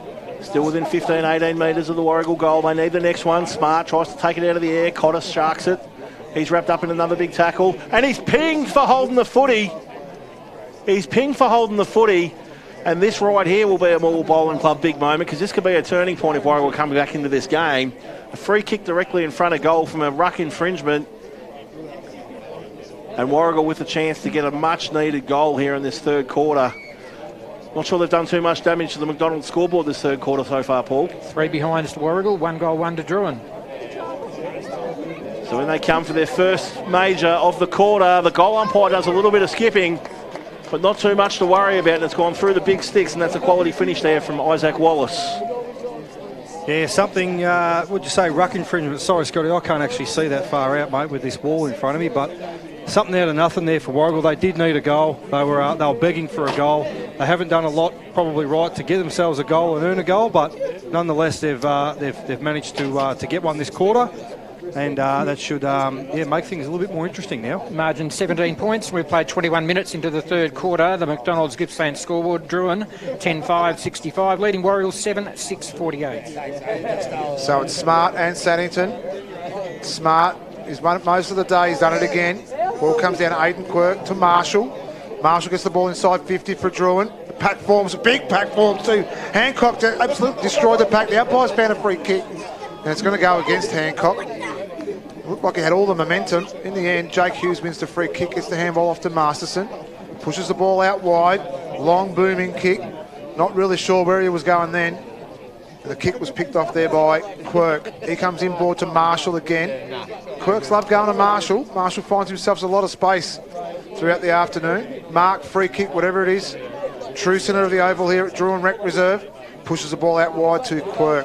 That's Ryan. Short little kick inside to Fraser.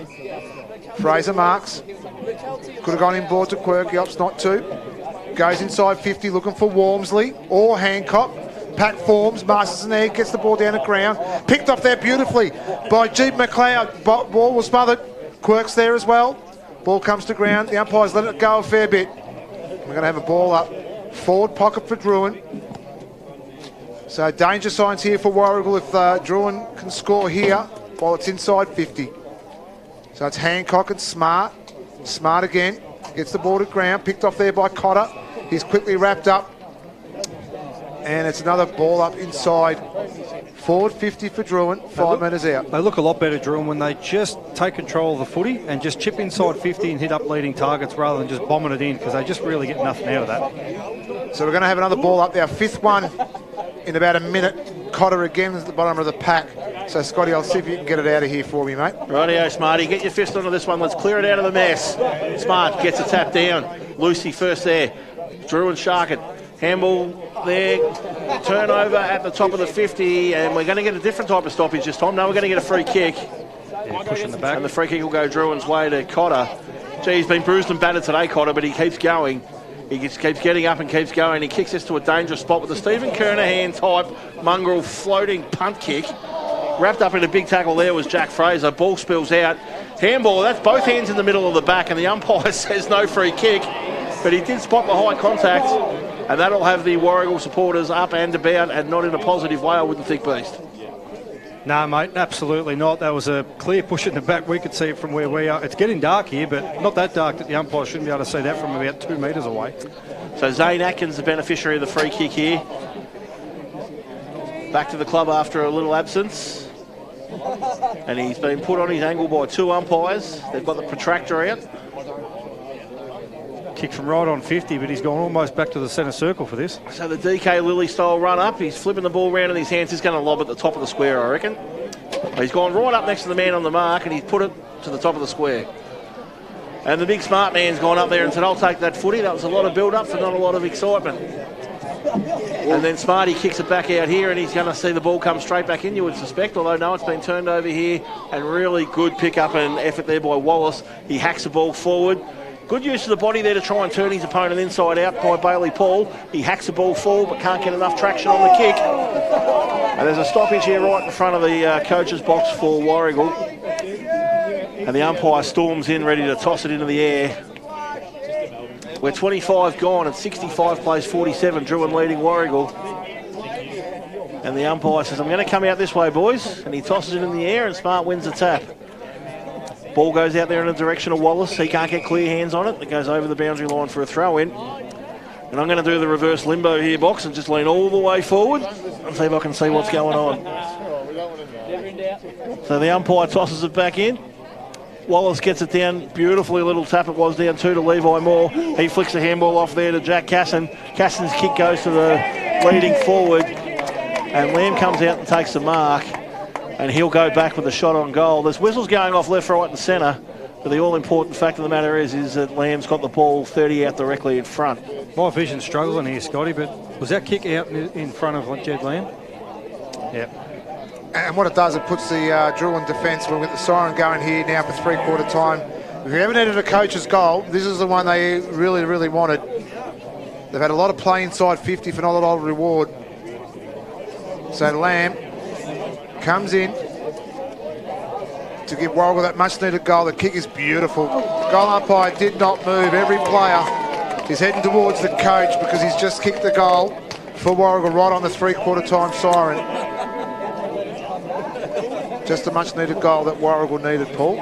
And that's a 11-point lead to Drouin at 3/4 time. The McDonald's Gippsland scoreboard is 10-5, 65 Drouin, and they are leading Warragul 8-6-54. The scoreboard's got 8-5, but it's 8-6-54. And that ends an enthralling 3rd quarter here, thanks to McDonald's Gippsland. And we just wonder whether that Jed Lamb goal might yet be the Morwell Bowling Club better be a big moment, because that's a big goal from the coach. Gets his side back within 2 straight kicks as he heads towards the last quarter. And we'll be back in just a few moments to bring you all that last quarter action, thanks to Harvey Norman and Gippsland Mowers.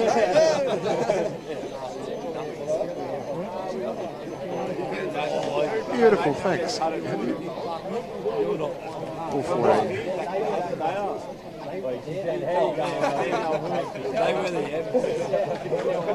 I got me multi. By 1.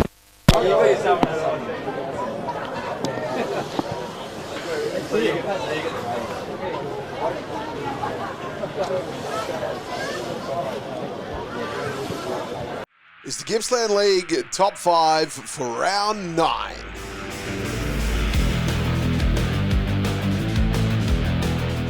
Kicking us off at number 1, Braden McCary here from Barnsdale. Started with the footy on the outside of 50.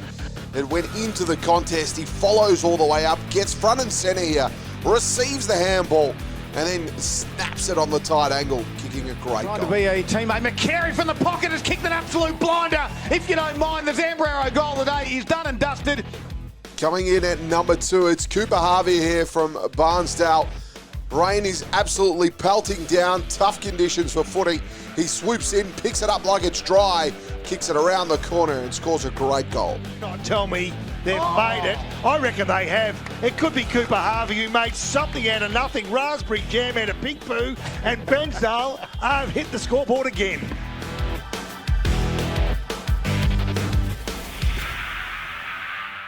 Number 3, just a little bit of class here from Jaron Makepeace. Tough contest here, spills out, scoops it up, tucked against the boundary, check side if you don't mind.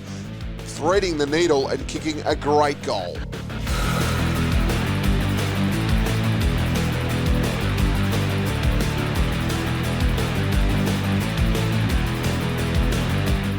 Number 4, it's Jack Hume here from Leongatha. Goes the old 1-2 in the middle of the ground, sprints away from the pack, then unloads on the edge of 50, going all the way home.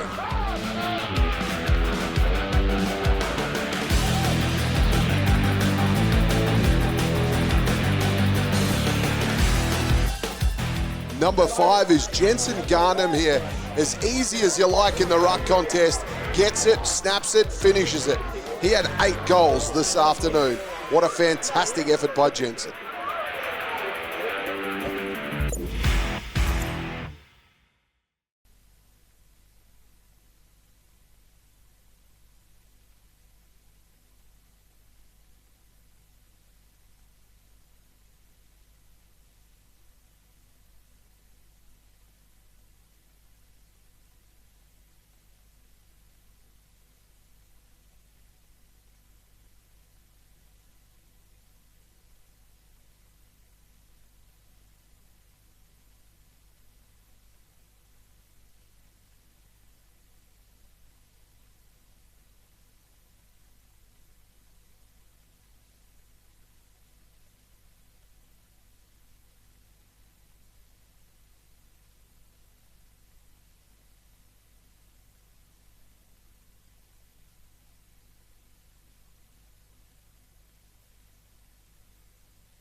Jared Marshall, we've got Jack Lucy on 27, Isaac Wallace on 16. Now, I don't want to put you on the spot, Paul, but has Smart gone 18, 19, 20? He has got 18, 19, 20, so what's the odds on 21 this quarter? Well. You've asked the right couple of guys, I reckon, in my inbox here. You want to talk about that? But anyway, we've got the last quarter here. 11 points in it. 11 crucial points. Drouin lead, Warragul by. Season on the line stuff here for the goals. We've got a nice big crowd here making their way off the ground. A little bit of darkness coming over. You might have to take the sunglasses off, I would suspect, and have a look at this one through the clear lenses, because it's getting a little bit dark here, Beef. Absolutely, it is there, Scotty. The lights are on here at Drouin, so let's see how this all unfolds. But just for me, quickly, I think the only way Warragul win this is they go quick. They've got to make the most of their opportunities when they go forward. Go quick inside forward, get it to the likes of Lamb and Bailey Paul sitting down there in the forward line. For Drouin, I think they're going to win this game by just maintaining possession, chip through, short little kicks, and they've been good when they go inside 50. So I think that's probably where they're going to stack up in this last quarter. My quarterly ladders favoured Drouin for the last quarters. They've won a few more than Warragul. Each game's a different game. So here we go, get things underway for Harvey Norman Computers Gippsland. Last quarter action, Smart wins a tap down. Sharked out in the middle there by Papley of Drouin though, and he hacks the ball forward, looks in the Morris direction, but it ends up with Quirk. He's wrapped up in a tackle. Ball comes back to Morris by hand. He flicks it over the top to the other Quirk. Could this be the dream start for Drouin? I tell you what, they're 30 seconds into, they've put one through the big sticks. Great goal to Aidan Quirk to get things underway here, and that's a Zambrero's contender if I've ever seen one. Just another Quirk doing his thing out there. Lucky we called the right one, but Aidan Quirk, as we know, goal kicker for Drouin, so steps up when he gets his moment and extends their lead, Drouin. The Harvey Norman computer scoreboard sees Drouin's lead out to 17 points, and that took 22 seconds, that goal. And it's 11-5-71 Drouin, Warragul 8-6-54. Righto, Box, see if you can match that. You've got 22 seconds to do something that exciting. Well, we just get your breath back there, mate, because that happened pretty quick. What a start there by Drouin. So we were wondering how they're going to get out of the blocks as well, and that's how they did it. Smart. And Johnson Smart wins it down again. Wallace there for Warragul. Quick handball out wide to Garner. His kick inside. Looking for Paul. Only to be chopped off there. What a beautiful mark too by James McCallum of Drouin. He was the meat in the sandwich then too. And he found the ball clunking in his arms as well. So it was a really good save there for the Drouin side. Kick inside. Great kick too. And he finds Tommy Johnson. Johnson left foot inside to Kingy. Another left footer. He's been great all afternoon for the Hawks, Kingy. Weighs up his options, puts the ball out wide, gives it back to McCullough, the actual giver, in the original giver. He marks on his chest. Goes inside, Morris gives him a lead. It's a good little kick then too, chopped off there nearly then too by Hughes. He couldn't, Lucy's there for Warragul. Back to McLean, kicked out looking for Smart, he couldn't mark. Back to McCullough, had on a string for the last 30 seconds. His kick wasn't great again. Ball hits the deck. Hughes is there for Warragul. Ball comes out wide to Wallace. Little rubber kick there along the ground then too. Was picked up there by Garner. His kick inside. Great mark. He was put under the ball there by Casson. But we find that the William Brewer's taken a great mark. He finds Quirk inside the middle of the ground, Scotty. And Quirk goes laterally as he's tended to do all day, and he finds a teammate out there in plenty of space in Zane Atkins. He chips one down the line. Marshall marks. He runs to 60. He chips the ball to the leading forward. They've all fallen over, and Masterson stands out the back for Warragul. His handball can't find a target though. Ball still active down here for Drouin. They can seal this one nice and early. It dribbles, it bounces, and it's hit the post. We've got our second doink of the day. Minor score to Drouin. 3 straight goals, the difference now at the 3-minute mark of the final quarter. Harvey Norman computer scoreboard, 11-6-72 Drouin, 8-6-54 Warragul. So Smart of Warragul marks the kick out. His kick put his teammate under a lot of pressure. He couldn't mark. Ball comes to ground. Smart's there to support. Tries to tap it forward. Papley picks it up. Goes out wide to Johnson. Johnson on his left foot kicks the ball inside 50. Couldn't be marked. Picked up there again, following up his crumbs then too, but well tackled by Stern of Warragul. And we've got a ball up inside Drouin's 50, 40 metres out. A lot of errors then from the Warragul sides, cost them again. So Smart again, left hand down to Lucy. Quick chop out kick. Jinx is there for Warragul. You've got to give it to her. She's got the uses his body well, Jinx, to get the ball forward. Only then to be picked off then by Atkins. Then now Jinx again, picks it off, kicks the ball forward. It's a one-on-one with Lamb. Lamb wins that against Bouthane. He's got no one to give it to at all. Plays on immediately, open goal square. Kick wasn't great. The ball's going to sit up, and it does for Atkins. He's got plenty of time still. Kroll comes in, it was Paul to give pressure. Ball was intercepted then as well. Great tackle. Jinx. He's been in everything in the last 30 seconds. Probably expect a little bit better from Jed Lamb there with his experience. He had absolutely nothing about 30 out from goal, and he's just tried to go back from about 65 metres and try and spear one through the goals. So the ball up inside 50. Atkins again. Chops the ball out to get it out of that danger zone, and he does. We've got another throw in. The clock ticks by to 4.5 minutes or thereabouts, and it favours only the home side. They're going to be quite happy to see the ball far side of the ground, stoppage after stoppage, and take these 4 points. They currently lead 72-54 on the Harvey Norman computer scoreboard. They get the ball out the back of the contest here to Papley. He puts it under the arm. He has 2. He has 3 bounces. Have a fourth and kick the goal. No, he goes from 55. Long shot. Which way will it bounce? Minor score. He could have had 2 sombreros for that goal if that one had gone through. Minor score only though. 19-point lead on the Harvey Norman computer scoreboard, 11-7-73 Drouin, Warragul 8-6-54. So Warragul will bring this one in. They're going to go far side of the ground through Garner onto his left leg. He kicks it as far as he can. The big man's one-on-one, Smart v Johnson. He gets over the back of both of them. Smart gets a hand on it, but he takes it over the boundary line for a throw-in about 80 metres from the Warragul goal. But crucially, it's about 4 kicks from 80 metres from the Drouin goal, but crucially, it's about 4 kicks from the Warragul goal, and that's where Big Smarty wants it. So the umpire tosses it back in. Johnson almost wins that tap. Comes to ground level. Papley hacks it forward. Dangerous areas here. Forward 50, another stoppage. Time keeps ticking. Drouin keeps smiling, Box. They do. Papley's had a bit of a purple patch here in the start of this. Yeah, 4 disposals and 3 clearances. Yep. So he's been in everything so far, and that could have been definitely the Zambrera goal of the day. Mark it down. I would have written it on the certificate as well. It would have been done. Smart gets the ball down.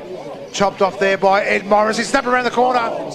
We've had another one, another doink, as you call it. And we've got another point there to the Drouin side. 11-8-74. It's a 20-point lead to Drouin. Warragul 8-6-54. The Harvey Norman computer scored with 6 minutes played. Lucy, he plays on. Gets the ball receiver again through. Kicks down the line. Hits the centre half forward where Lamb's got 2 to beat. Jinx is there for Warragul. Bluthane gets the quick kick out. Little torpedo, but Masterson's there for Warragul. Could have won himself a free kick. The umpire said play on. Comes out wide. Jake Hughes is there in support. I think it's going to be downfield, and it is. No, it's going to be holding. It's against Kingy. Goes to Raso.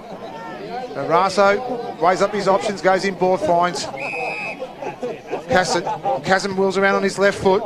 Kick's not great again. And Warragul are going to be ruining these mistakes going inside 50. Where Atkins plays on, gets on that right foot, finds Fraser in the middle of the ground. Fraser quickly plays on. He's got a loose man out wide, and it's Marshall.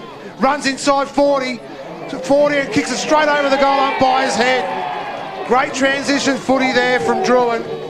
And it's just about locked the gate too for me, Beast, because that build-up from a mistaken turnover from Warragul may cost them the game. Well, that goal was just Bruin box, wasn't it? They had a couple of missed opportunities prior to that, and they were always going to go forward to kick that goal.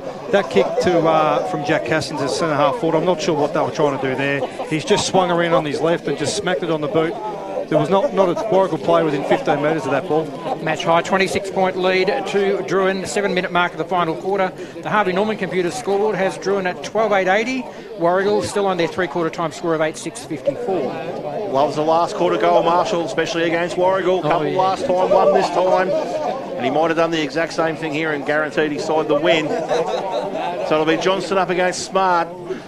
Smart gets a tap, gets out the back of the initial contest. Quirk goes back there, can't take it cleanly. Wallace taken high, but the umpire blindsided, won't see that. Nah, they've got it off the ball. Off the ball, umpire. The non-officiating umpire could see it. So he goes long on that left leg. Lamb's got 3 to climb over to get to the footy. He brings it to ground. Smart, the ruckman, does the roving. Not quite clean enough. Drouin win it. Hack kick forward, and it finds Aidan Quirk. Umpire says play on, it wasn't 15, so he says, I'll play on, don't mind me. He finds a teammate. Atkins uses his face instead of his hands to try and mark it. Actually, it wasn't Atkins, it was Johnson.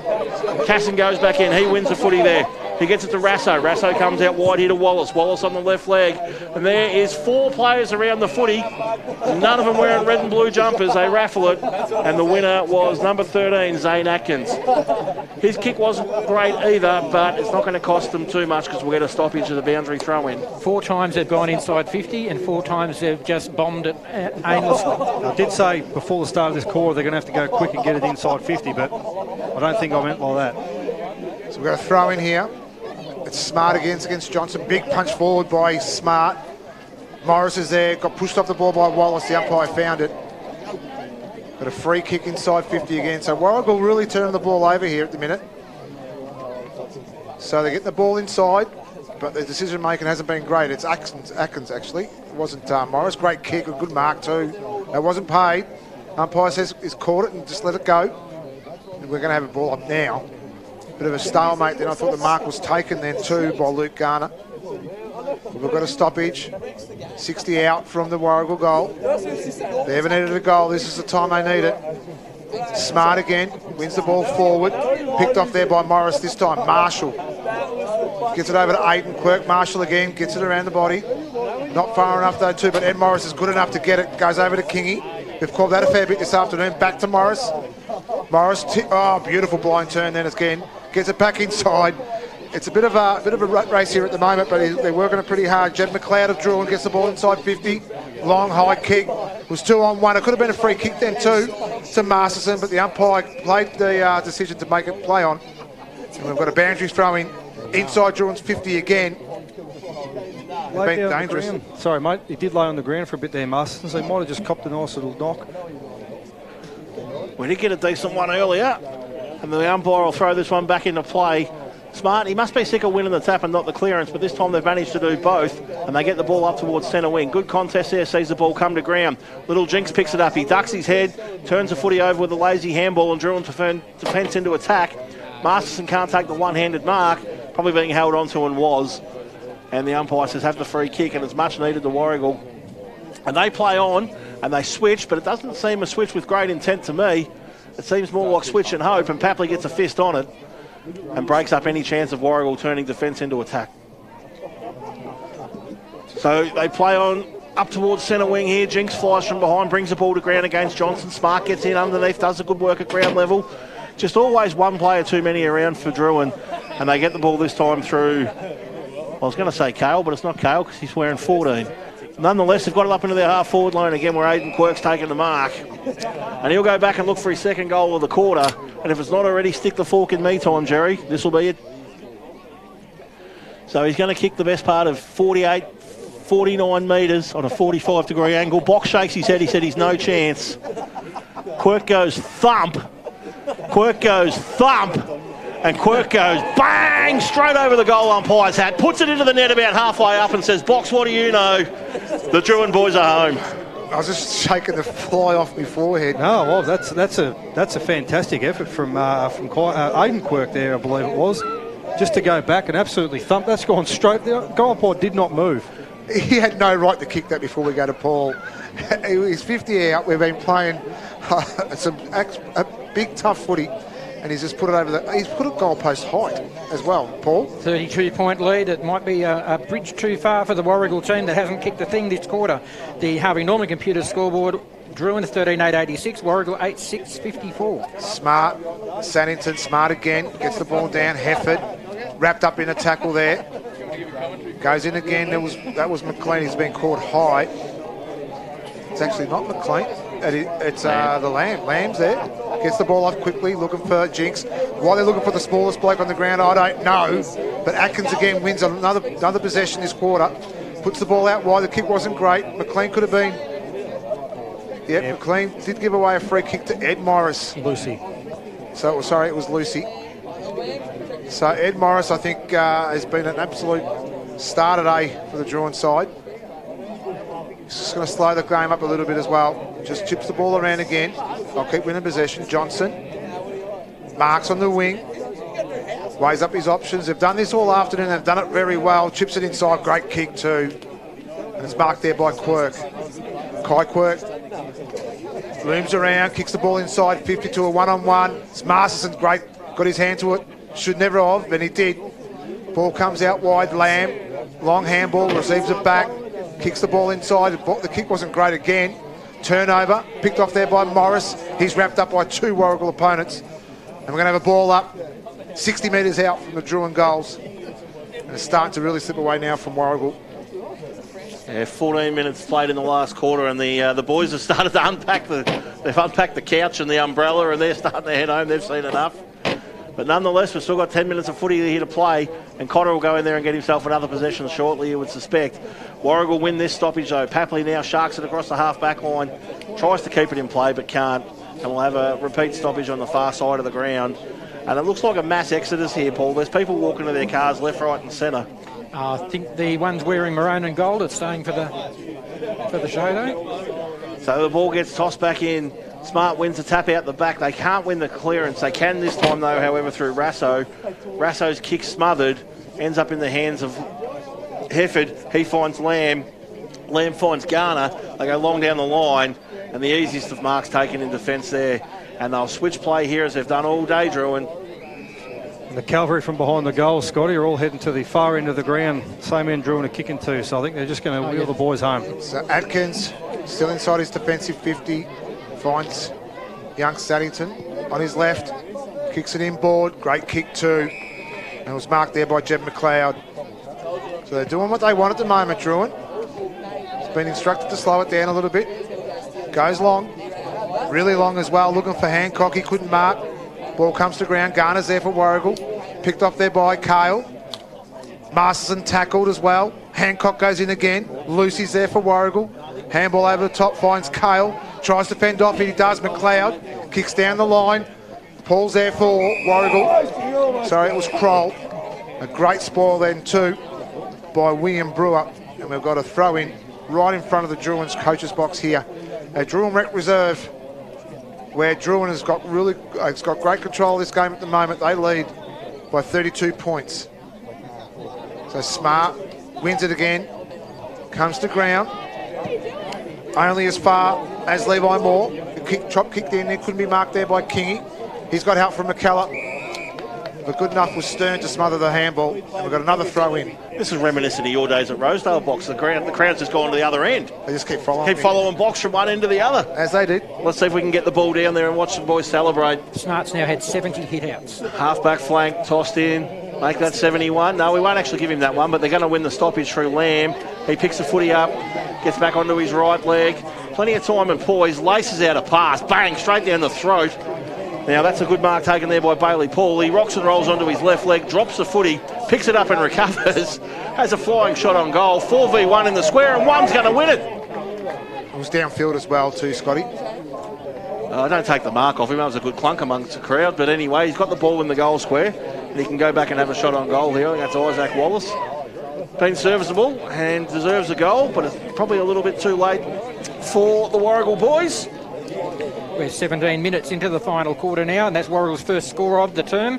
They are 9-6-60 on the Harvey Norman computer scoreboard. Still 26 points in arrears of Drouin, who are 13-8-86. It's the best look they've had going forward to this whole last quarter, and look who's involved. Jed Lamb off the Bailey Paul. I would be curious to see, though, at the end of the game, Paul, what the stats are with the ruck taps versus the clearances, because he's had his hands on the ball a lot, but I haven't seen Warragul get too many clearances. That's right, yeah. Hit-outs to advantage are another set altogether, aren't they? So Smart and Johnson Hale have been all afternoon. Smart again gets it down. Cotter, quick handball, chopped off there by Raso. The umpire's found a free kick. It's going back to Cotter. And as we've seen all afternoon, Hefford, Cotter, now there's a few of the boys have come back in. Keep an eye on that one there. And now the umpire's going to reverse it. No, he's not. He's going to give a 50 for too high against a Warragul player. And hopefully it's not Lamb, but it could be because he's right in the middle of it. And they're remonstrating with him and actually letting him know and say thank you very much, but we've got the ball inside 50 now for what could be a certain goal. So we've seen it all afternoon, haven't we, team? There's a fair bit of niggle in this game, and it's still going right now. We're just about hit the 20-minute mark of this last quarter. I mean, the game's done, Box, but it's not worth it, is it? Like they basically set the scene from the outset, the umpires. So Cotter, from a 50-metre penalty from the middle of the ground, comes in, head over the ball, his kick's great. The supporters are behind the crowd. Because of that very reason, they're cheering because they've just about won this game on its head. And Cotter kicks another goal to really stick the knife in right now. Yeah, just to rub salt in the wound for Warragul there. Silly free kick. The umpires have been paying them all day. They've continued to go in and remonstrate, and results in a goal for Drouin. And the margin back to 32 points, which is a match high at the 19-minute mark of the final quarter. The Harvey Norman computer scoreboard, Drouin 14-8-92, Warragul 9-6-60. I just wonder if Mitch Smart, Big Smarty, might tap this ball straight to Cotter intentionally, even though he's in the opposition, just to see what takes off, because they've got a Series B in their bottom about the young boy. He's been fantastic today. He's got to be a candidate for the Isuzu best on ground. Big Smart gets cleaned up in the ruck though, and Johnston wins it and hacks it forward. Drouin go forward again, Quirk and half forward, picks it up. Can't quite get a release handball initially. Now he can, gets the ball out. Marshall's in there, he's wrapped up in a big tackle and put in a headlock. That's borderline DDT material right there. Plenty of feeling in this, even if the scoreboard says the game's done and dusted. So we'll have a ball up, forward flank favouring the Drouin end. Smart wins his tap. Cotter tackled without it. The umpire sees it. And Cotter will take the free kick. No remonstrations this time. They don't want to give away another 50 and another goal. He's definitely upset the crowd out there, hasn't he, Mitch Cotter? So he chips a little pass in there. Marshall gets it. He's 75 out. Is he going to go back and pretend to take the 30 seconds? He's going to have a shot here. No, the umpire says, I'm not falling for that trick. Play on, he does into the forward pocket. And a beautiful little low-level mark there, a little skidding mark taken in the forward pocket to have another shot on goal here for the Drouin boys. And you wouldn't believe it, I'm about 4 bricks away from being able to see who that is, Box. Yeah, I can't see who it is at the moment. Oh, Beast has got his head out the window. Here we go. It's Ed Morris. Ed Morris. Well, there wouldn't be many in the ground. You'd actually back to kick it from here. Ed Morris from here, sight unseen. I'm watching the goal umpire only. And I'm going to call it a goal off Ed's boot. So the goal umpire gets into position. The goal umpire does not deviate 1 inch, and Ed's gone bang from the boundary. And that is cream on a really big bit of cake here for the Drouin boys. I reckon he might be doing a lot of practice with them ones during the week, because he's kicked the exact same one from the other end of the ground in that pocket as well. And it's now 38 points, the lead for the Drouin team. We're at the 21-minute mark of the final quarter. The Harvey Norman computer scoreboard has the Hawks at 15-8-98. Warragul 9-6-60. Yep, he'd have to be a contender, wouldn't he? He definitely has, and he kicked that goal in that first quarter as well, around the corner too. So he's had a great afternoon, and Morris has been rewarded with a couple of goals as well. But you could just tell by the body language, every Drouin play went down and said well done, and they've all ran back to position. So Johnson, Smart, not this time. Lucy, he's wrapped up by Marshall. And we're going to get another ball up directly in the middle of the ground. So Drouin have got a very healthy lead here. Smart, we'll give that one to Johnson. Marshall puts a tackle on again. And we're going to get another ball up. So Lamb in the middle of the ground, just trying to give the Warragul boys just a little bit more lift, but I think it's a little bit too late. Smart, big tap down. Picked up there by Williams, gets it to Cotter. Cotter turns it around and gets it inside his 50 at the top of the arc. Ball couldn't be marked there either. Ball comes to ground. It was Stern. Wraps up his Drouin opponent. We're going to get a ball up right on the 50. Drouin end. So Smart again. Another tap out. Ball comes to ground. Cotter's there again. Hefford. Both from the bottom of the pack. And we're going to get another ball up. So we'll give Smart an opportunity to get to 100 tap outs the way we're going. See Ed Morris and Jordan Kingy both come to the bench to have a well-deserved break. So the ball comes to ground, picked up there by Kale, but the umpire's found a free kick way down. It's a non-officiated umpire again, who's inside Drouin's forward 50, mind you. Mitch Cotter again. And it's Mitch Cotter. He must be a little rat bag out there at the moment, because he's getting every free kick that he can. He goes and pushes the ball out wide to Marshall. So Marshall now 2 kicks from the Drouin goal. We tick near the 23-minute mark. This game's all but done. Marshall goes with a little short pass there like they've done all day. The Drouin boys just happy to hold on to the agate. Now they reel and kick to the leading forward. Boys come from everywhere. Garner gets his hands on it from Warragul. He steadies onto that left leg. Hacks a little kick out there to a teammate who's able to take hold of the mark. And that's a really good mark taken out there by Kale. So Kale now plays on. There's probably no one at centre half forward to kick it to, so he goes as far as he can. Oh, no, he's done well to get in front there. The Warragul boy, he's taken the grab. Raso. So with Lamb on the ball, Raso's got no Lamb in front of him, so he goes laterally. Mark taken on the wing. Umpire says, you're not getting the 50. Not only are you not getting the 50, you can play on Isaac Wallace, because I don't like you. So he plays on and kicks up to the half-forward line. No one able to win the ball at ground level. There's a couple of quirks and a Cotter in there for Drouin. It stacks on the mill. We're nearly 24 minutes in. And I'd say the care factor out there is all but gone, Beast. Yeah, I will just correct that. I don't know if the umpire doesn't like old Wallace out there, but we won't speculate, Scotty. That was Quirk. Gets the ball out from the stoppage. Kicks long. 1-on-1. Not one there by Wallace this time. Gets a tackle through as well. So Raso's there for Warragul. Rover runs the ball. Ball comes to ground. 1-on-1. The umpire's found a free kick. And he goes to Warragul. It's quickly played on as well. Into Kale. He plays on, but he runs into a train. A little Drouin train. The umpire's going to actually pay. It could be a ball up. So there's a little bit of niggle again. Patley's in the middle of it. Kale's there as well. That's the undercard box. There's nothing serious going on there. At all. It definitely is. It's a featherweight. It was a featherweight decision in MMA. Super lightweight, I reckon that might have been that one. But it's Kale. Plays on immediately, pushes the ball out wide, but his kick is absolutely terrible. He kicks it to the only Drouin player there with 3 Warragul players around him as well. Story of the day for Warragul. Their disposal's been pretty ordinary, I must say. Maxie Williams pushes the ball out wide. The kick was good. He had plenty of time out too, Atkins as well, and he pushes the ball out even wider again. Finds Quirk. He plays on Kai Quirk. Little kick inside the centre half forward was good. And the kick was a fantastic kick as well. and he found William Brewer. So Brewer kicks the ball at the top of the arc, but only to be cut off there by Hefford. Hefford plays on, kicks the ball out, looking for Kroll. He marks it, and he does. He takes a great mark. Great contested mark right in front of Brewer. Plays it, chips it out wide. Kick was good, and he finds Levi Moore. So Moore chips it inside. They're playing a little bit of keepings off. Isaac Wallace marks in front of Quirk. Plays on to Lucy. Lucy kicks the ball inside 50. The kick's better. And he finds Smart just inside 50. Probably going to test his distance, and he doesn't even worry about it. He kicks inside looking for Lamb. He had 3 to beat. Ball's 1. Kicked out wide here. And Maxie Williams and Drouin. So old fancy feet Williams with the pink shoes on takes the footy, and he goes forward there to find Quirk. A nice little check-up mark. He ignores a couple of short ones, just holds on to the footy. Now he takes one of those short options on, kicks it in there, finds his teammate in Shea Harvey. Harvey's got the option to go backwards, but he goes a little bit further down the line there and finds Williams. Williams got Quirk on laterally if he wants him. He holds on to the footy, and the umpire says get a wriggle on, so he wriggles on. And he goes long left, and he goes long wide left.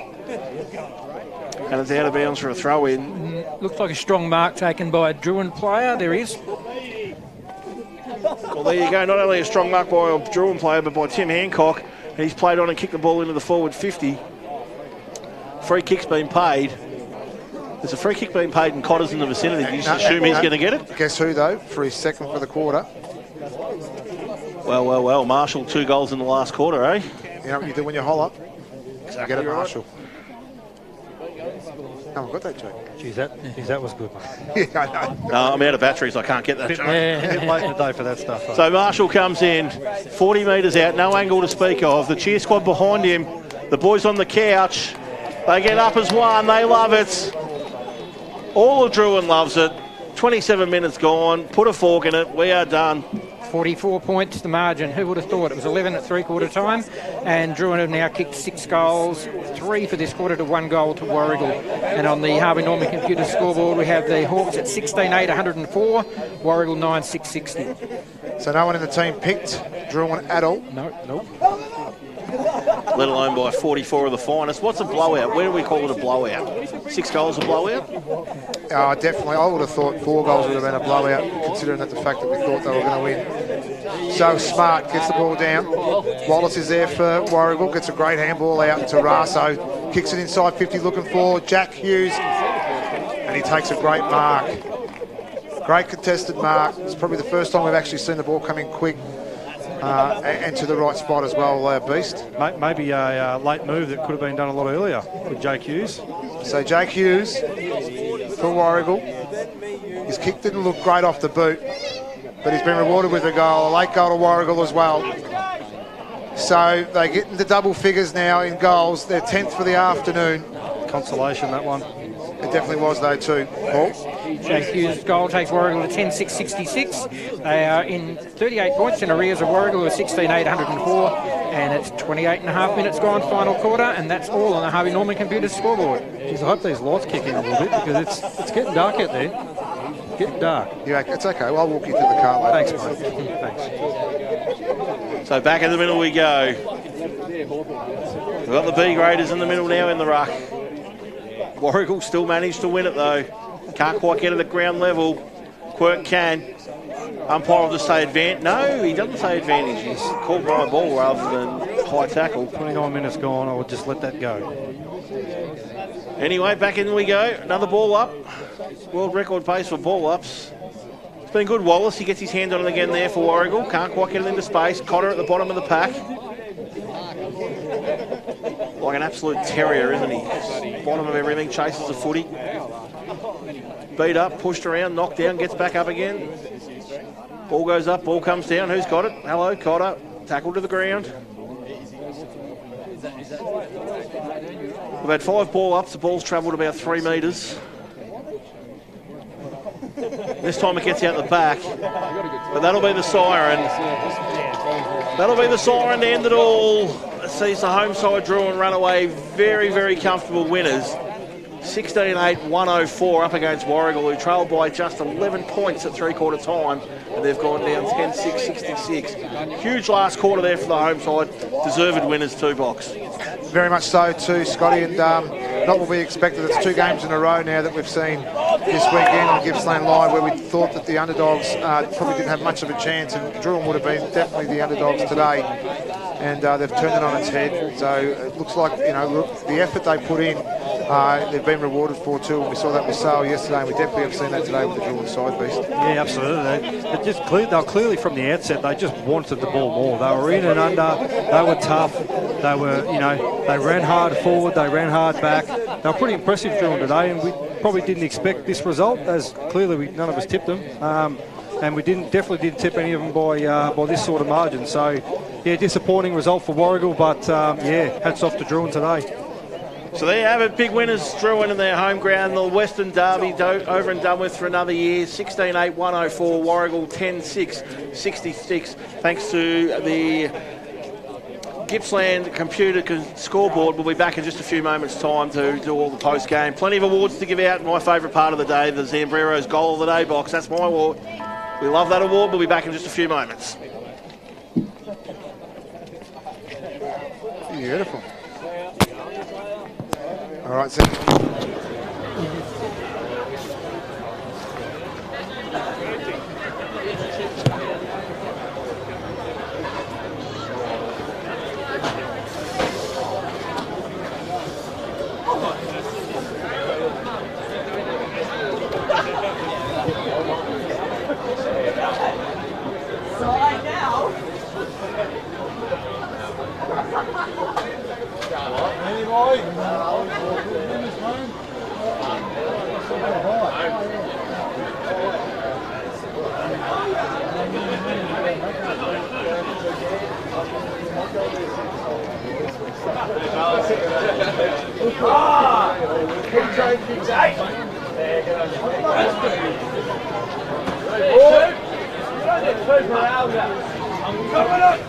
How hungry are you two?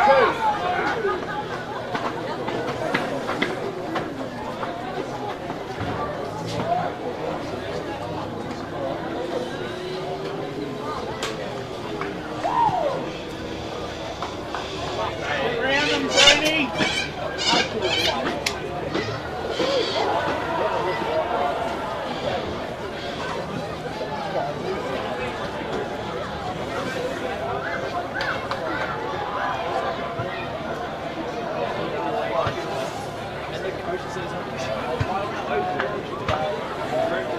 It's the Gippsland League top 5 for round 9.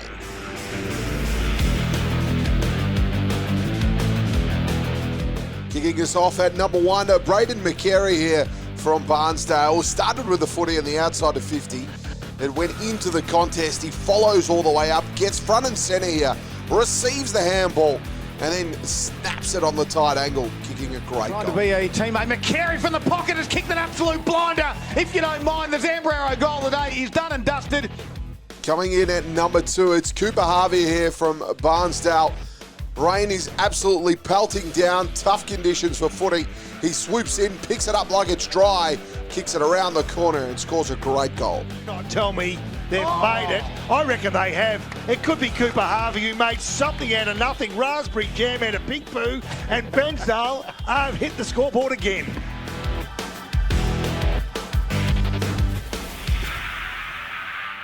Number 3, just a little bit of class here from Jaron Makepeace. Tough contest here, spills out, scoops it up, tucked against the boundary, check side if you don't mind. Threading the needle and kicking a great goal.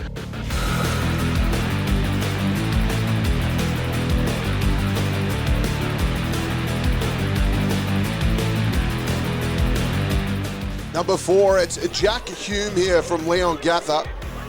Goes the old 1-2 in the middle of the ground, sprints away from the pack, then unloads on the edge of 50, going all the way home.